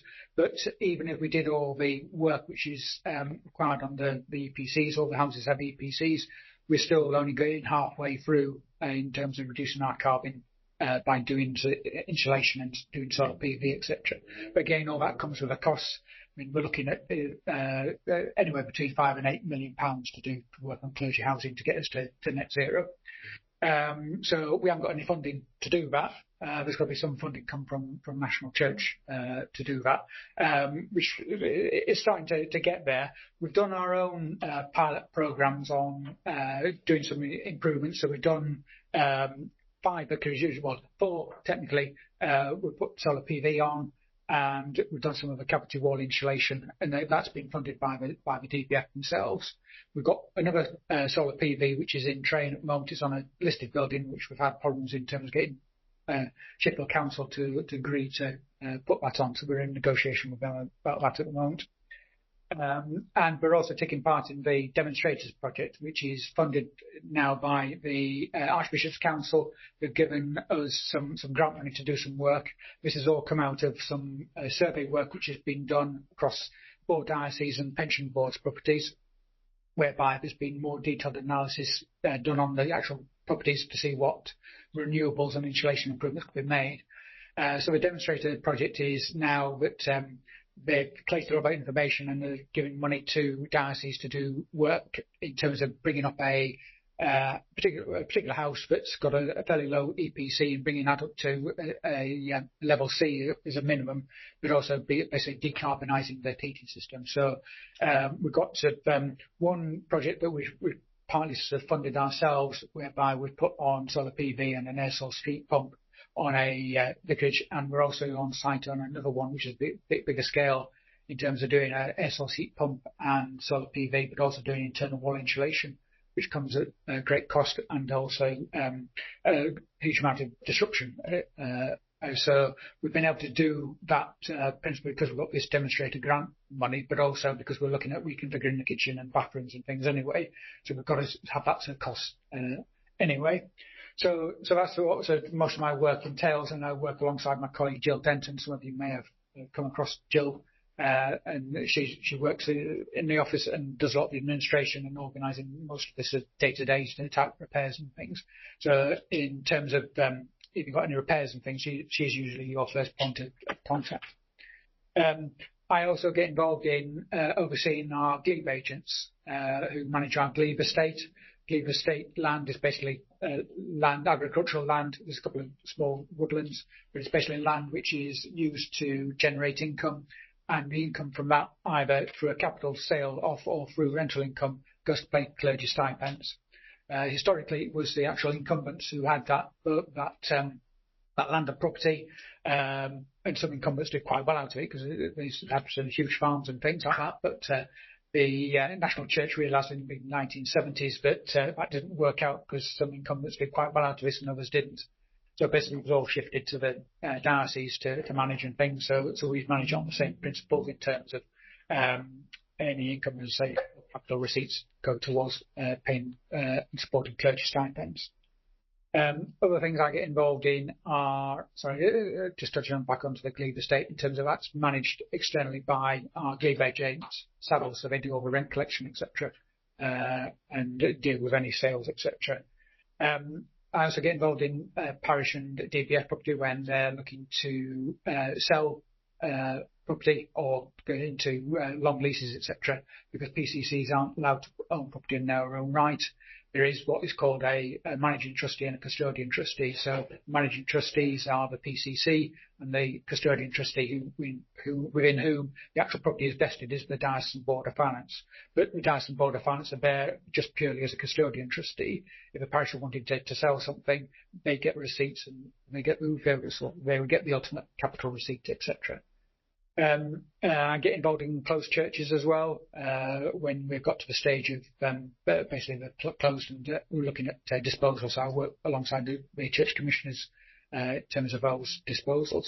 And then other property issues about just quirky things, such as after I've been here, I've got to go off to Bickersley to look at some land that we've probably sold off about the last century to see if there's some encroachment on it and whether or not we still own the land. So it's a wide variety of sort of stuff that we get involved in. But I'm happy to take any questions from there. Can you tell us a bit about some guidance on how we manage the gardens properties? What's our responsibility? What are our rights? What would we have to ask about? In terms of gardens, that's down to the occupier. The only thing that we will deal with is mature field type trees and any sort of trees that might cause a nuisance to somebody else. We also pick up Japanese knotweed and deal with that. Most people here are curates. Is there any distinction between curates and incumbents in all this territory, or is it? No, we were trying to treat them the same. So, yeah. Okay. Am I allowed to put a pond in the garden? You can do, but we might ask you to remove it on vacation. Okay. Yeah. Not too big. No, but I mean, if you do have any sort of things you want to do to the household garden, just speak to me and I'll say whether or not it's possible or not. But sorry. Thank you for answering all those emails. Is there a cut-off for redecoration ground? Yeah, within 3 months of you moving in. I'm just wondering, Michael, what the kind of overall state of play is with clergy housing stock. Do you have, my understanding is that you're at times looking for housing when it's basically when we've got curates in, we need to find housing for them, but we don't have that to hand rent stock. Are all houses in the diocese owns currently occupied? What's those kind of levels like? So in terms of the curates houses, we try and utilise, our first protocol is to use vacant vicarages, or vicarages which we've got no longer use for, etc. But if we're looking to buy something in a particular area which hasn't got a curates house available, we would either rent, which is going to cost quite a bit of money, or our preference is that if it's going to be for the long term, we would look to buy a house, and we'd be looking at providing a vicarage sort of size house. Because curates now come with families and things, whereas 30, 40 years ago, it was just usually a single person. So we do try and provide a 4-bedroom house with reception rooms and ideally a study as well. All right, thank you.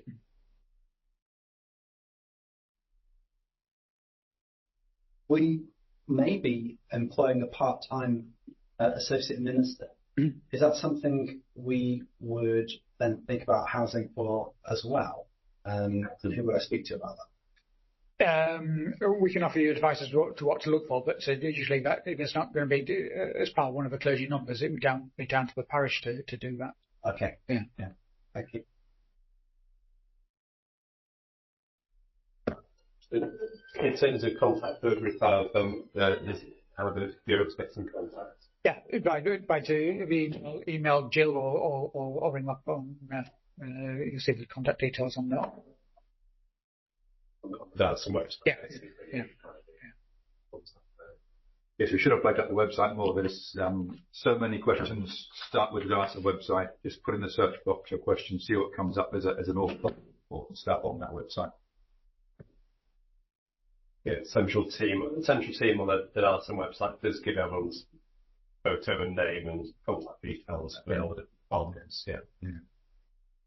And I'd like to say thank you to you in very, very quick in replying and sorting things out. It's been great. It's very clear what how things are processed. Again, it's been very good, and the people who've got to do so embraced it. It's really good. Thank you. Thank you. Yeah, it makes a big difference to the house. It's well kept, not touched. Yeah, very good. Thank you. Yeah. Good. Oh, outdoor security lighting and stuff, is that our responsibility to maintain? It depends. I mean, if there's an issue, particularly that the systems the fittings are faulty or something, we would do that. But the bulk scale, that's me. Yeah. Okay. Yeah. As long as there's obviously a height that you can safely reach.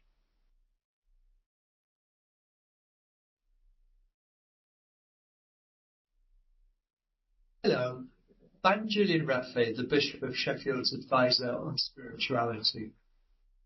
May I first thank you for your interest in spiritual accompaniment, also known as spiritual direction.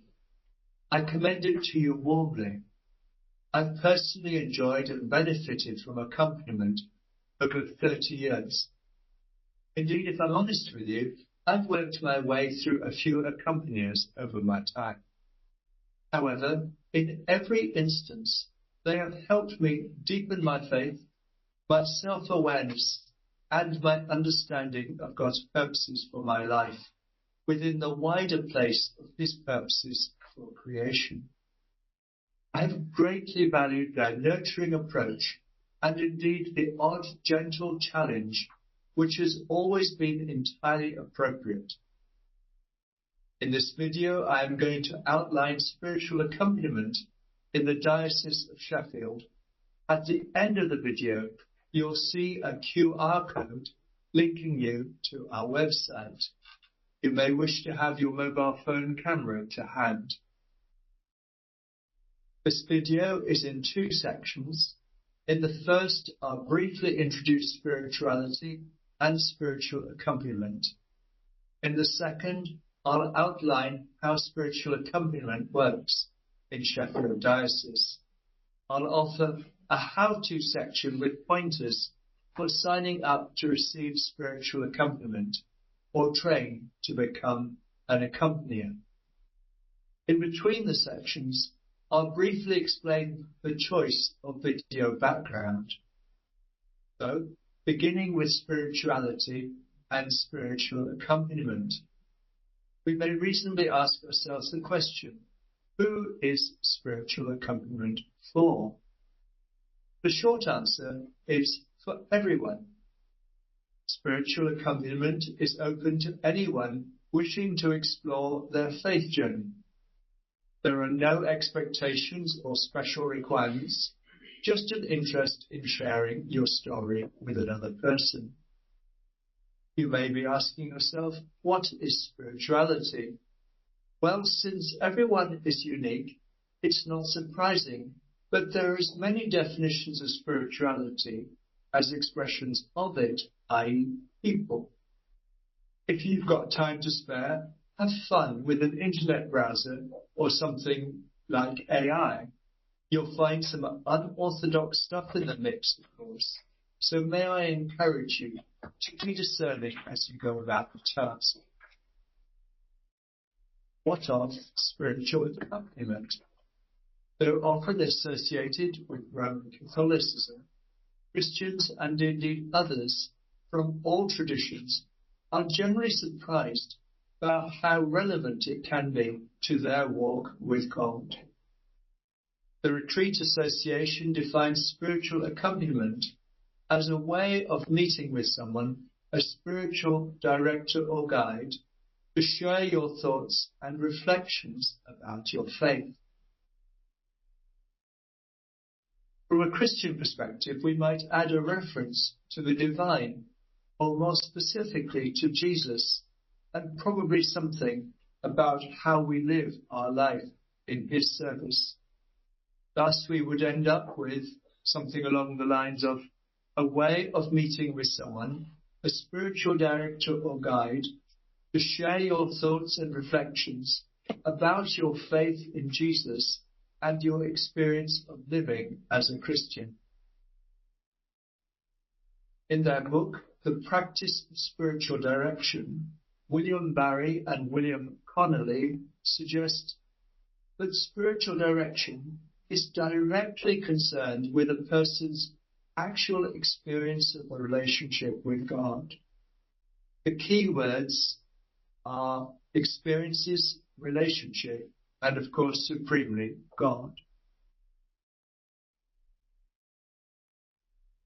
Spiritual accompaniment is usually one-to-one, with meetings lasting an hour or so and taking place roughly every 6 weeks, often running over several years. They usually happen face-to-face, but since COVID, online encounters have been found to be effective by many. A note on the safeguarding and disclosures. Both accompanier and the person seeking accompaniment meet in a privileged space. It is vital that both should be safe. For this reason, both are invited to share any concerns they may have with the leadership or relevant safeguarding authorities. While conversations are normally confidential, there are two circumstances in which they may be shared. The first and most commonplace is where the accompanier anonymously, note carefully anonymously, shares information with their supervisor as part of their own learning and ongoing development. The second is where safeguarding disclosure is made. Under these circumstances, either partner is obliged to share that information. We thank you for your understanding of this important matter. So that's spirituality and spiritual accompaniment. But what we ask is a spiritual accompanier. A spiritual accompanier is someone who has specific skills and training in listening, in helping you to reflect more deeply about your faith journey, helping you to reflect on your relationship with God. spiritual accompaniers reflect a wide variety of ages, denominations, and traditions. They can be ordained from a religious order or be a layperson. Some are male and others are female. Most accompaniers do not charge, though some ask for a donation for their time and may suggest a fee. The sessions are usually made for people who are unwaged. However, if this would not work for you, just let us know when you get in touch. So that brings us to the end of the first part of this video, and we're probably now about 2/3 through. Let me explain my choice of background. You may recognize this video as a picture of a trail through a forest. Significantly, in such trails, there are often 2 adjacent tracks, and this provides a good image of accompaniment. The way ahead isn't always as straightforward, and it's then that a discerning companion brings strength, hope, encouragement. You'll appreciate why we've chosen this image for our publicity.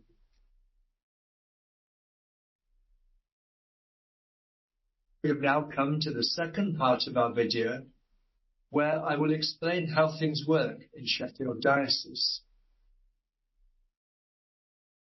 We have over 50 accompaniers.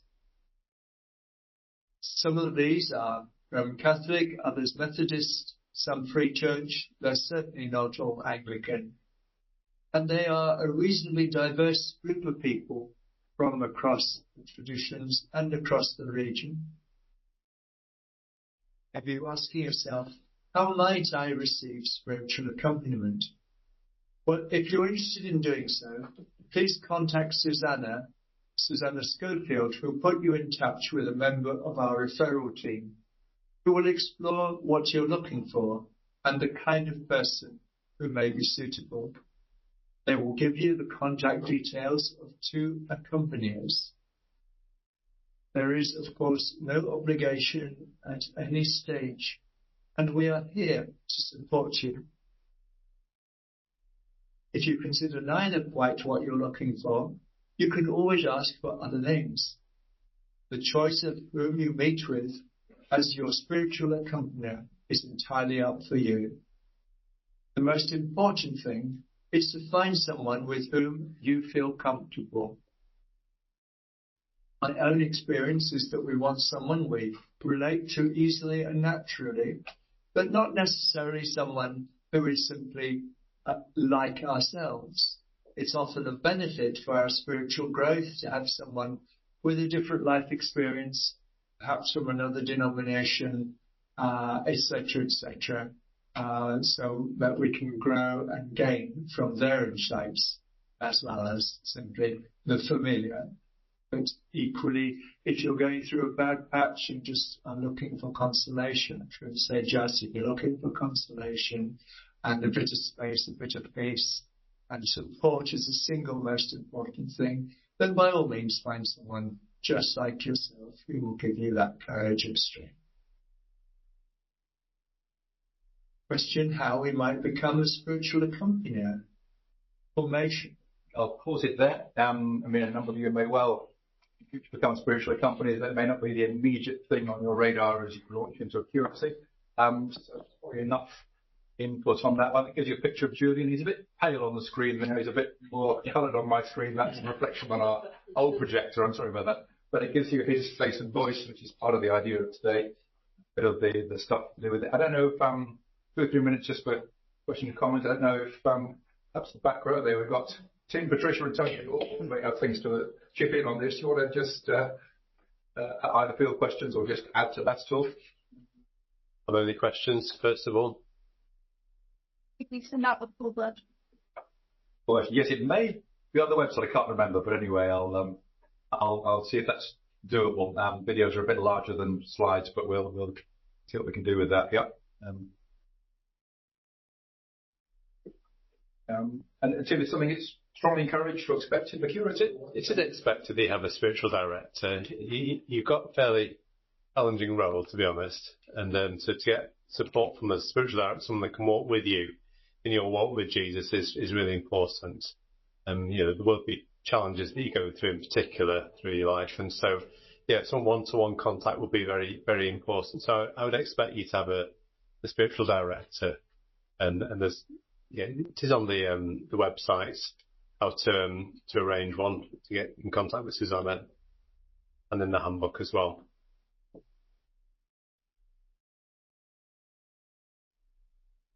I've just got experience of this territory already. Had a previous spiritual company, a spiritual director, whatever language you used, that you just chip in, comment. Maybe you're familiar to some of us, not to others. Listen, that's good supporting me. It's been amazing. Amazing, insightful conversations with that have led my faith journey on everything. I can't say how much she's helped me. It's been amazing. Right. Is that a recent thing, or? No, she's been with me for about 5 years, walking with me for about 5 years. And I guess one of the question is, how long should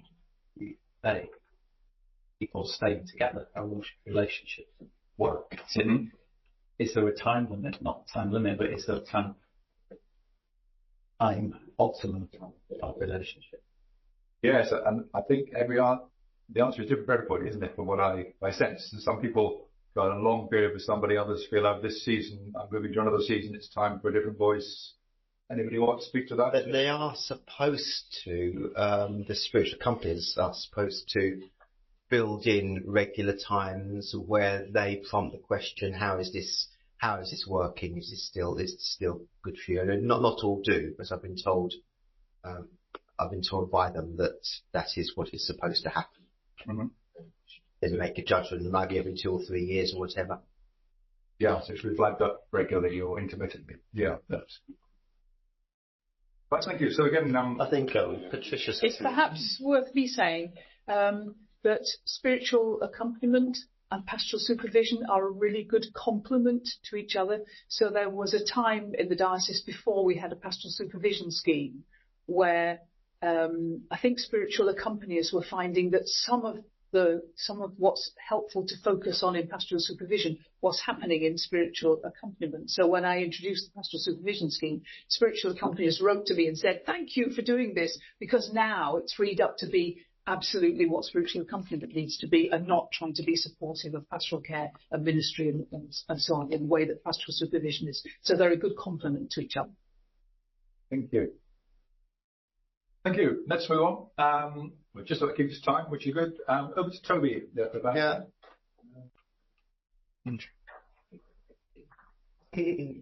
Toby Hall is a Director of Mission and Ministry in the Diocese, and so grateful to him talk about learning and ongoing developments in this section. Thank you, Toby. Yep. Here's your clicker. Yeah. Yeah, I mean, some of you I don't know myself. In all likelihood, encounter all of you in one form or another over the next couple of years. So yes, I'm Director of Mission and Ministry. The Resourcing Mission and Ministry team is the biggest and most complex of the teams in the diocese, covering all sorts of things. So the 20 minutes or so I've got, I'm just going to take you through some of the names and faces that you are likely to encounter and how they can help you. It'll be a rush of information, but everything is on the website. So anything you don't get down, you can just simply find out by going on the website and searching for them.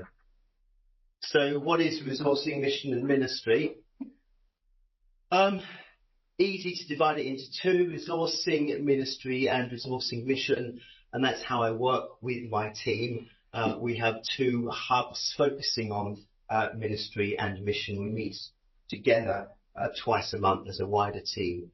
So Resourcing Ministry, in lay vocations and training, that's reader training. It's local lay ministers. It's the whole variety of different non-ordained ways of serving in the church. It's the Foundations course, which is the year-long course that we run for those who are beginning to explore their own discernment and what God might be calling them to do. It's a listening and learning course in which not only do you learn about scripture, mission and doctrine, but also it's a chance to listen to what God may be saying to us as well. We also cover clergy, that's post IME2, formation and training, focal ministry, children, youth and family, spiritual accompaniment, of which you've just heard, and racial justice as well. That all comes within ministry. And then resourcing mission, you're looking at mission action planning, looking at the prayer community, the community of evangelists, the Centenary Project, which I think they already, have we had the Centenary Project? No, you backed up very much. Okay, Centenary Project as well, new congregations, church in schools and Lights for Christ. So it's almost everything that is done in the diocese one way or another, and they all have different people leading on them. So who are these people? Well, and that's the strategy that we are there, that we resource the delivery of the diocesan strategy, the renewed, released, rejuvenated. So that's me, and aside from the overarching role I have of supervising all of this, I have a specific role in that I'm the warden of readers. So those of you who have readers in your church, if there's any question over them or any things that they need help on, they come in the first place to me. I have a team of 3 readers who work with me, and together we ensure that each year readers are relicensed, they have their peer reviews and various other things that happens. I run the foundations course, and I also run the new oversight ministers training. So those of you who are curates, when you come to the end of your curacy, if you stay on in the diocese and take on an oversight minister role, then I run that course for the year after that, where we look at the practical nuts and bolts of what it means to be an oversight minister in the Diocese of Sheffield at this time. The things that you may well have already learnt, some of which under Tim are IME, but it just takes a different flavour when you're in charge for the first time. Working with me, I have 2 mission development advisors, John Hibbard, who works for Sheffield and Rotherham. I am struggling with a bit of a cold, so I'll have to see if my voice actually manages the next 10 minutes. And Mark Wigglesworth, who works in Doncaster. They are there to assist with mission action planning and vision days and working with you in your churches to see what mission looks like in your particular context. Mark has been seconded to finance for the last year because he's a particular whiz with figures. So actually a lot of the Doncaster stuff I've been taking on myself. John, as well as working with the Sheffield and the Rotherham mission, and he takes the lead on the prayer community and the community of evangelists. So I hope that you've encountered the diocesan vision prayer.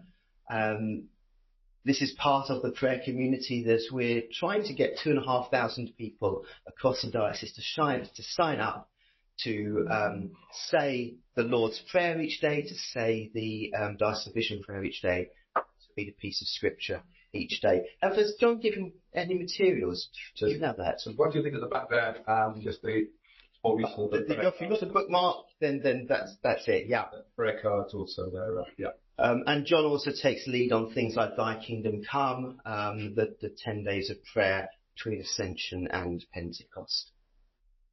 The community of evangelists is a new thing which we've just started. We have a number of people in the diocese who feel a particular calling to tell people about Jesus and are particularly gifted in that area. And so John and others, along with Bishop Sophie, have formed this little group who are there to almost be sort of, I suppose, evangelistic hit squads to go out into the parish for any parish that has a mission and would like additional resources being brought in. This is Grant. This is taken when he's newly ordained at the age of 12. He does look a bit older now, actually. For those of you from the traditional Catholic tradition, Grant is the link between my team and traditional Catholic churches. So he works very specifically with Catholic evangelism. If you haven't been this year, you've missed it, but at the end of September each year, he puts on a really good Catholic evangelism lecture, at his church in St Matthew Cardinal Street, which is really well worth going to. So he works with the traditional Catholic congregations. He's also a member of LISIC, Leading the Church into Growth, has got extensive experience in church growth. For some reason, thank you. For some reason, I can't picture John Marsh. There's no reflection on John's personal charm. John takes the lead on new congregations. So this little diagram is our diocesan strategy put in a plan. The idea being that each mission area has one or two oversight ministers, each of whom will have different church congregations, and there will be focal ministers and others looking after those congregations. And John is here to help inspire us to what it might look like to plant a new congregation in our own context. And John will be the first to say that sometimes when we think of new congregations, it feels quite a big thing. Oh my goodness, I've already got one or two congregations on a Sunday, what else can I do? But actually, new congregations can be the sort of thing that just takes place after a toddler group on a Wednesday morning. It can take place after a natter group on a Thursday afternoon. It doesn't have to be a big thing. It's an opportunity to people to gather to worship Jesus who perhaps haven't had that opportunity before, and it's a natural way of allowing them to do that. Then we have our youth work and centenary project. The centenary project was set up for the centenary of the diocese in 2014. The diocese put £1 million of its not very significant reserves specifically into to youth and children's work. And so 10 years on, we now have a number of centenary project workers throughout the diocese, and many are initially funded as 100 or 90%, and then there's a tapered funding going down, working particularly in the more deprived areas of the diocese. As part of the big triennium funding bid, we're wanting to get more money for that and increase the number of centenary workers. Then, does anyone here have a centenary project worker in your church? Yeah. So a couple of you have those already. Mike is our youth work and children's advisor, and he is there to help churches think, what does it mean to ensure that young people, children, are at the heart of everything we do at church, not just sort of siloed off to Sunday school. He's really passionate about getting children and young people involved at every level of church life. So he'll be really happy to come and talk to congregations, come and talk to you about how you can rethink what children and young people's work looks like in your context. He runs the Breathe Deep Day in January every year. It's at the cathedral. We have young people from all over the diocese coming for a tremendous day. The cathedral has turned into a kind of huge bouncy castle and everything else. It's an amazing thing that happens, and young people are involved in actually the delivery of some of that stuff as well.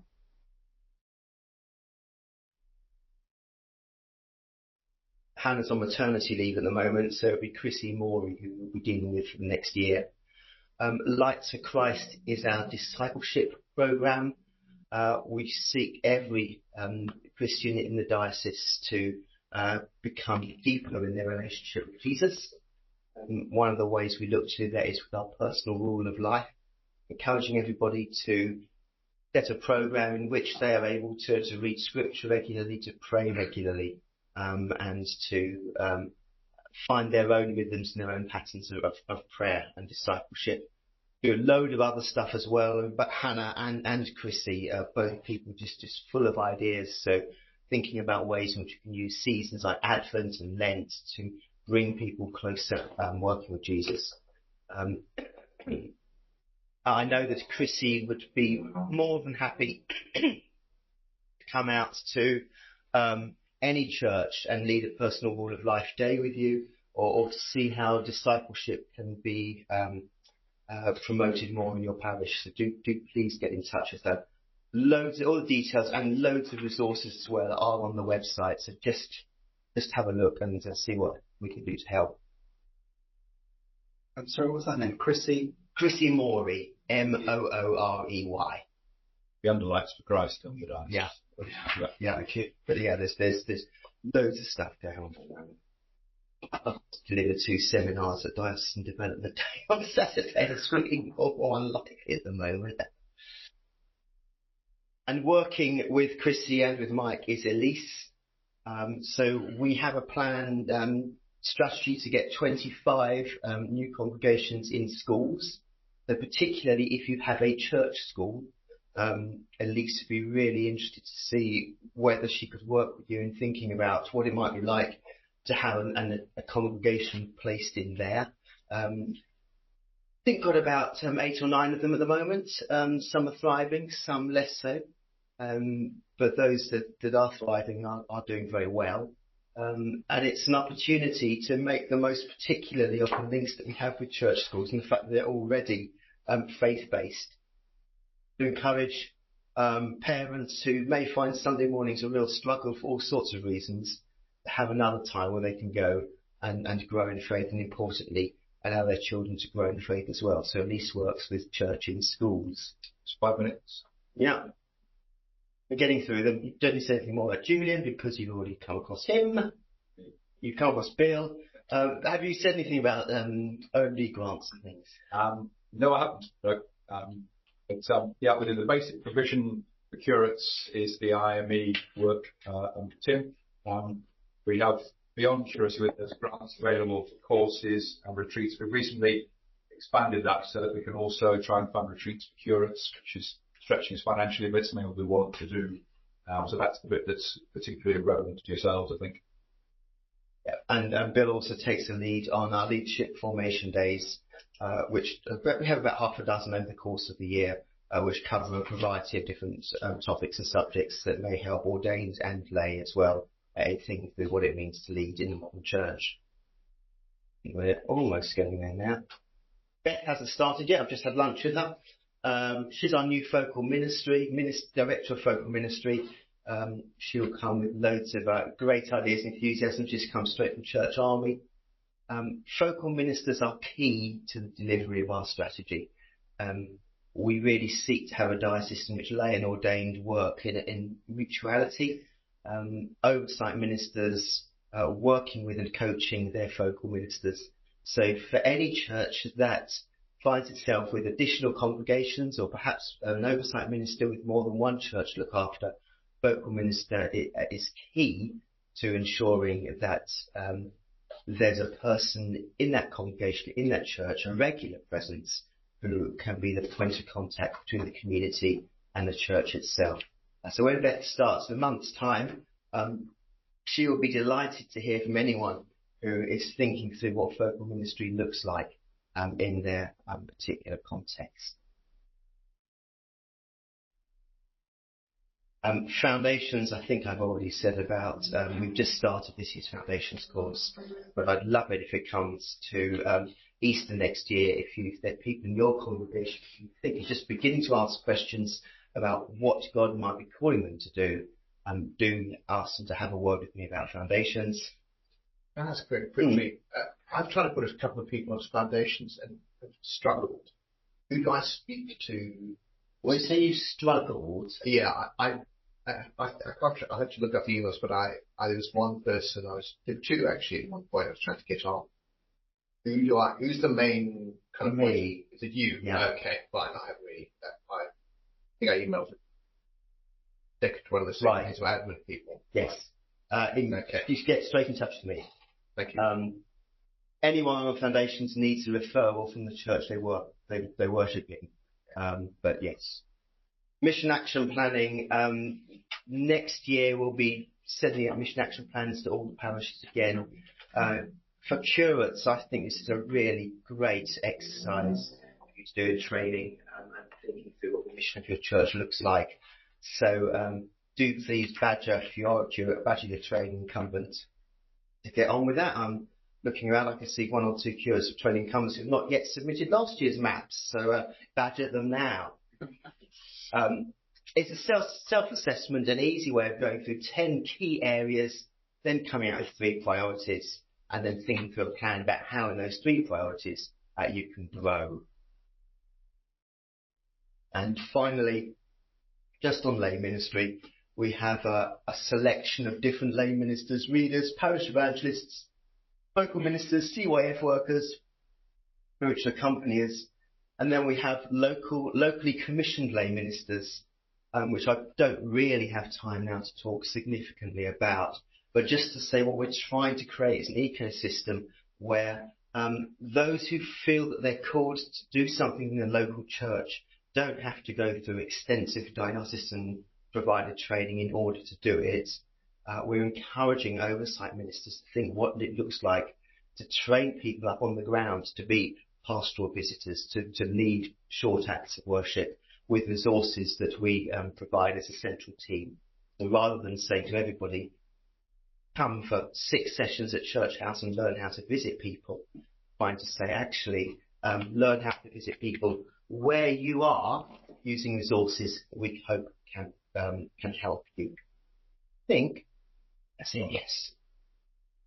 Any questions that don't involve me speaking too much? The answer to this, but where, because I'm trying to set up a pastoral visiting, so where would we find those resources? You're going to tell me on the website. Well, I would tell you on the website, they're not up yet, but if you email me, Claire, who is the new Oversight Minister at Hackenthorpe, has put together some excellent resources that she used to train her team up, which I'm distributing to people. It'll go on the website in time, but if you get in touch with me, I can send you Claire's stuff and you can adapt it to context. One more.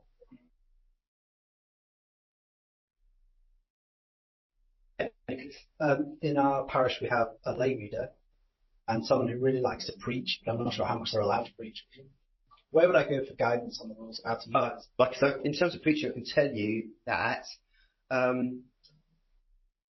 if somebody is wanting to explore preaching and is doing so on an irregular or rather infrequent basis, by which we mean less than twice a term, so once, no more frequently than once every couple of months, then you can commission them within your service as a local parish preacher, and I've got a short liturgy you can use for that, as well as guidelines agreed by the bishops as to what that means.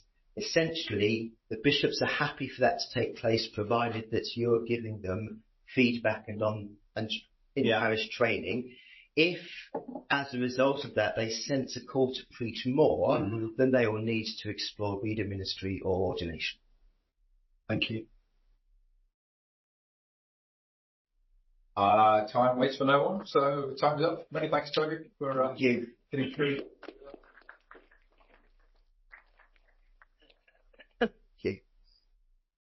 So, but just tonight and first. Yeah, it's so short. It's like our Boston development. Next Sunday's sermon. Yeah. Someone's going to be disappointed at some time over the weekend, I think.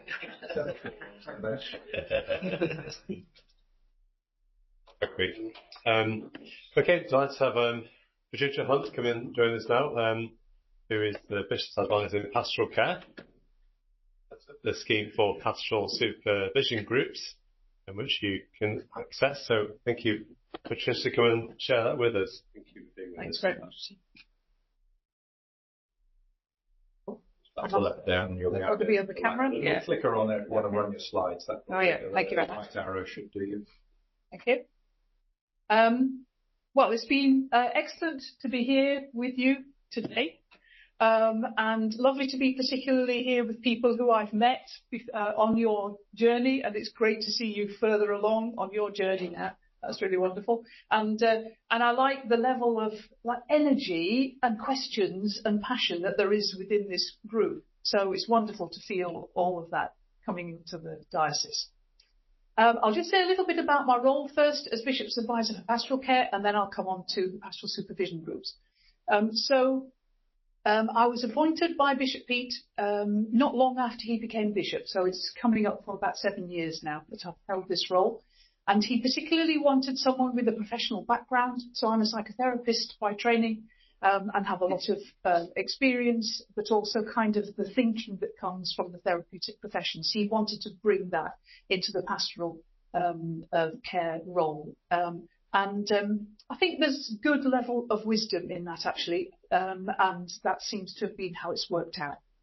So the role is overseeing the pastoral care and well-being of clergy within the diocese, also from time to time spouses and partners. So I offer the opportunity for you to come and talk with me, if that would be, I'm not offering therapy, but just to come and talk with me and to have the chance to think about what might be effective steps for you to take in order to enable your well-being. So that's one thing that's just there. You can just contact me by email. That's my email address, and I'll put it at the end of this slideshow as well. And then the diocese has a contract with an organisation called the Church's Ministerial Counselling Service. This is a national counselling service. They offer professional, accredited counselling to a number of different dioceses around the country, not all dioceses, but a number of different dioceses, and also to other churches as well. So I hold the link with the Church's Ministerial Counselling Service, keep a fairly close link with their regional coordinator.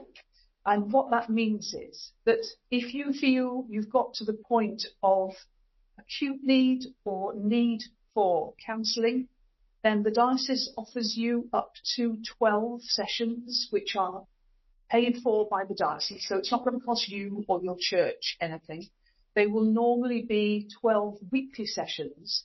And how that happens is it's quite kind of smooth and needs to be just all conducted quite confidentially. You can talk to me first if you wish to, but you don't have to. You can go straight to the regional coordinator and her. I realised I should have put her email address on this slideshow, and I didn't. It's on the website. She's called Jane Knights, and you'll see her name, Jane Knights, at gmail.com. And you can talk with her, tell her what your need is, and she will set up a counsellor for you to work with. So this is something really good that the diocese offers. At the point where I started as a bishop's advisor, the levels of exhaustion and stress in the diocese at that time were really very high. In talking with clergy and asking them to write to me, it seemed as though it was hard for clergy to put their own needs very high up the priority list, so kind of putting themselves, their family, at the bottom of the list all the time. There was quite a lot of loneliness as well. So in addition to this counselling provision that I've already described, the bishop and I together decided that we would start a pastoral supervision scheme, with the idea being that it would be an ongoing support for clergy who decide. It's not mandatory, it's your choice. And I think that's actually quite important. It's something that you decide, yes, I wish to be part of that. Regular meetings facilitated by a pastoral supervisor. Most of the groups that run within the diocese are 3 or 4 clergy, so 3 or 4 curates meeting regularly with the pastoral supervisor normally every 6 to 8 weeks for an hour and a half, sometimes face to face, but also through Zoom, just to make it kind of manageable. And there's also some individual arrangements as well. And it seems as though offering this has made quite a difference to the overall sense of culture, of sort of well-being culture within the diocese, along with the things that the bishop mentioned earlier, really making sure that you have your day, you take your day of the week, having an additional day in the month, if it's not a month where you've got some annual leave. So our resourcing of you is enabling you to put yourself quite higher up your own priority agenda, and therefore be able to focus on and meet your own needs much more. And of course, then that is enabling of your ministry. It just works entirely in a kind of congruent way that if you are well resourced, you will be a great resource to other people. So, so far 75 clergy have benefited from the scheme, which is actually quite a lot of people in a diocese of our size, so 75 is a good number. There's not 75 in pastoral supervision at the moment because some people have retired or left the diocese, but 75 in total. And a good piece of anecdotal evidence came, in fact, from the Church's Ministerial Counselling Service. So their regional coordinator, Jane Knights, reported that in 2018, the scheme the year just before we started the pastoral supervision scheme, Sheffield was the heaviest user of their counselling provision. So there were a lot of clergy had got to that acute point of need and were in need of counselling. Last year, our diocese was the least user of their service, the lowest user of Church's Ministerial Counselling Service, which is just great news all round. It's great news for you and for the other clergy in the diocese. It's great news for us to feel that real intense level of stress and exhaustion isn't there within the diocese anymore. The conversations have kind of changed. When clergy meet at conferences and things, the level of conversation has changed. There's more of a sense of well-being, and it becomes a kind of upwardly spiral kind of a process. And so it seems, through God's good providence, to be fulfilling a supportive and creative role for clergy, which was hoped for. I'm running for time, so I'll just briefly say that pastoral supervision is a regular, planned, intentional boundary space in which a trained and accredited pastoral supervisor meets with clergy to look together at their pastoral concerns and problems. Trained and accredited, there's an organisation called APSE, which is a national organisation, and they oversee the training and accreditation of pastoral supervisors, so you can be sure that the person is well trained. Characterised by trust, confidentiality, support, openness that gives clergy freedom and safety to explore concerns arising from your work. It's spiritually and theologically rich, and it works within a framework of spiritual and theological understanding in dialogue with your own theology and perspective. It's psychologically informed, so it draws on some of the thinking and theoretical modelling from the psychological and psychotherapeutic world in order to bring insight.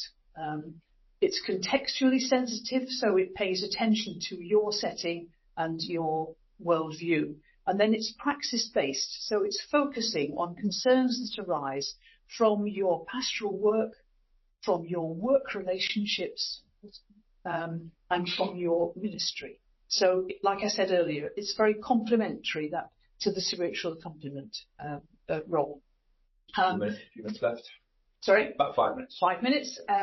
So in the 1.5 hours, what happens is that the pastoral supervisor will invite each of, say, the 3 clergy curats to talk, to use that space to talk about the thing that's most draining your energy at this moment in time. Is the thing that's most helpful to talk about. It might be a work relationship. It might be a pastoral concern that's really keeping you awake in the middle of the night kind of thing. And so talk about it, and then from a combination of the pastoral supervisor's response and also what the other clergy in the group might say from there, I've had a situation like that kind of thing happens. Then you begin to be able to think about that situation differently, hold it differently within yourself, less anxiety, more feeling informed, more feeling empowered about the way what you might be able to do. And so what you're taking away from the pastoral supervision session is really helpful in your situation, and you've also listened to other clergy, and there's something really important happens in the group setting. It seems to be a really important part of it, and it also takes away some of the loneliness in your role. Not that you're necessarily lonely people, not that you haven't got a team around you, but for all of you, there's that moment where you are on your own in a decision or in a discernment, or how you're going to respond to a situation. You all have that kind of professional loneliness, but within the pastoral supervision group setting, you can safely and appropriately, share some of that, and it helps lessen the feeling of loneliness. So that's how it works. So an invitation to you today Like I say, it's not mandatory, but Bishop Sophie wanted the pastoral supervision scheme to be extended to curates. And so that's been true for the last 3 years now, and it seems to have worked really well. So the invitation is for you to think, would you wish to begin to receive pastoral supervision as part of your curacy? I would invite you to think about who you might. You could organise a group of 3. I'd be quite happy for a group of 3 to come to me together and say, we'd like to work as a group of 3. So that would be fine. Or you can come to me just individually and I will form the groups. We are quite fortunate to have a pastoral supervision scheme. Not all dioceses have this. It's fully funded from the central diocesan resources. So again, as with the counselling, it doesn't cost you or your church anything. So it's a really good resource to have. I have actually already received a couple of emails from curates, people who are not here today actually, who already say, yes, we'd like to be part of this. So that's really good. So just be in touch with me at this email address, and then I'll be in contact with you to discuss it further. If you were interested, Justin, then obviously it would be with other clergy within the diocese. Again, actually, I've got you might have seen the letter I sent out to all clergy. It's about a fortnight ago. So I've had a couple of responses to that as well. So I'm in the process now of forming a few new pastoral supervision groups. Okay? You have any questions? Yes. Yeah. What you've described on a one-to-one basis sounds very much like what I get from my assistant archdeacon. That kind of pastoral support and supervision, I guess. I might be a special case because I've come from outside the diocese. My personal incumbency. I've not done curacy in the Church of England. So everything's weird with me. Right. But is that typical for an incumbent to have that one-on-one with the assistant archdeacon, or am I just being given special treatment? I'll let Tim out. I think, the associate archdeacons are there to support oversight ministers with coaching on a regular basis. That's that. So, And this is in addition to that service? Yes. Yeah. Oh, luxury. Associate archdeacon is especially focused on oversight ministers and enabling the oversight minister role to work, whereas this is more wide-ranging, all kinds of clergy situations. Yeah. I experienced something very similar in my previous job in Norway. It's invaluable. It's invaluable. Thank clergy you. to clergy kind of understanding and support. It's just brilliant. Thank you for doing that. I think it can be quite kind of energising as well. Suddenly you're enabled to respond to situations with a kind of fresh energy. That's one of the things that seems to be happening. There was someone who was a member of a pastoral supervision group has recently retired from the diocese, and he used to say, I end my pastoral supervision sessions buzzing, and that kind of buzz will be there for another week. So it's that kind of a enabling process. Okay. Any other questions? Very good. Thank you very much for your attention and your smiles and your response at the end of what's a long day for you. Thank you.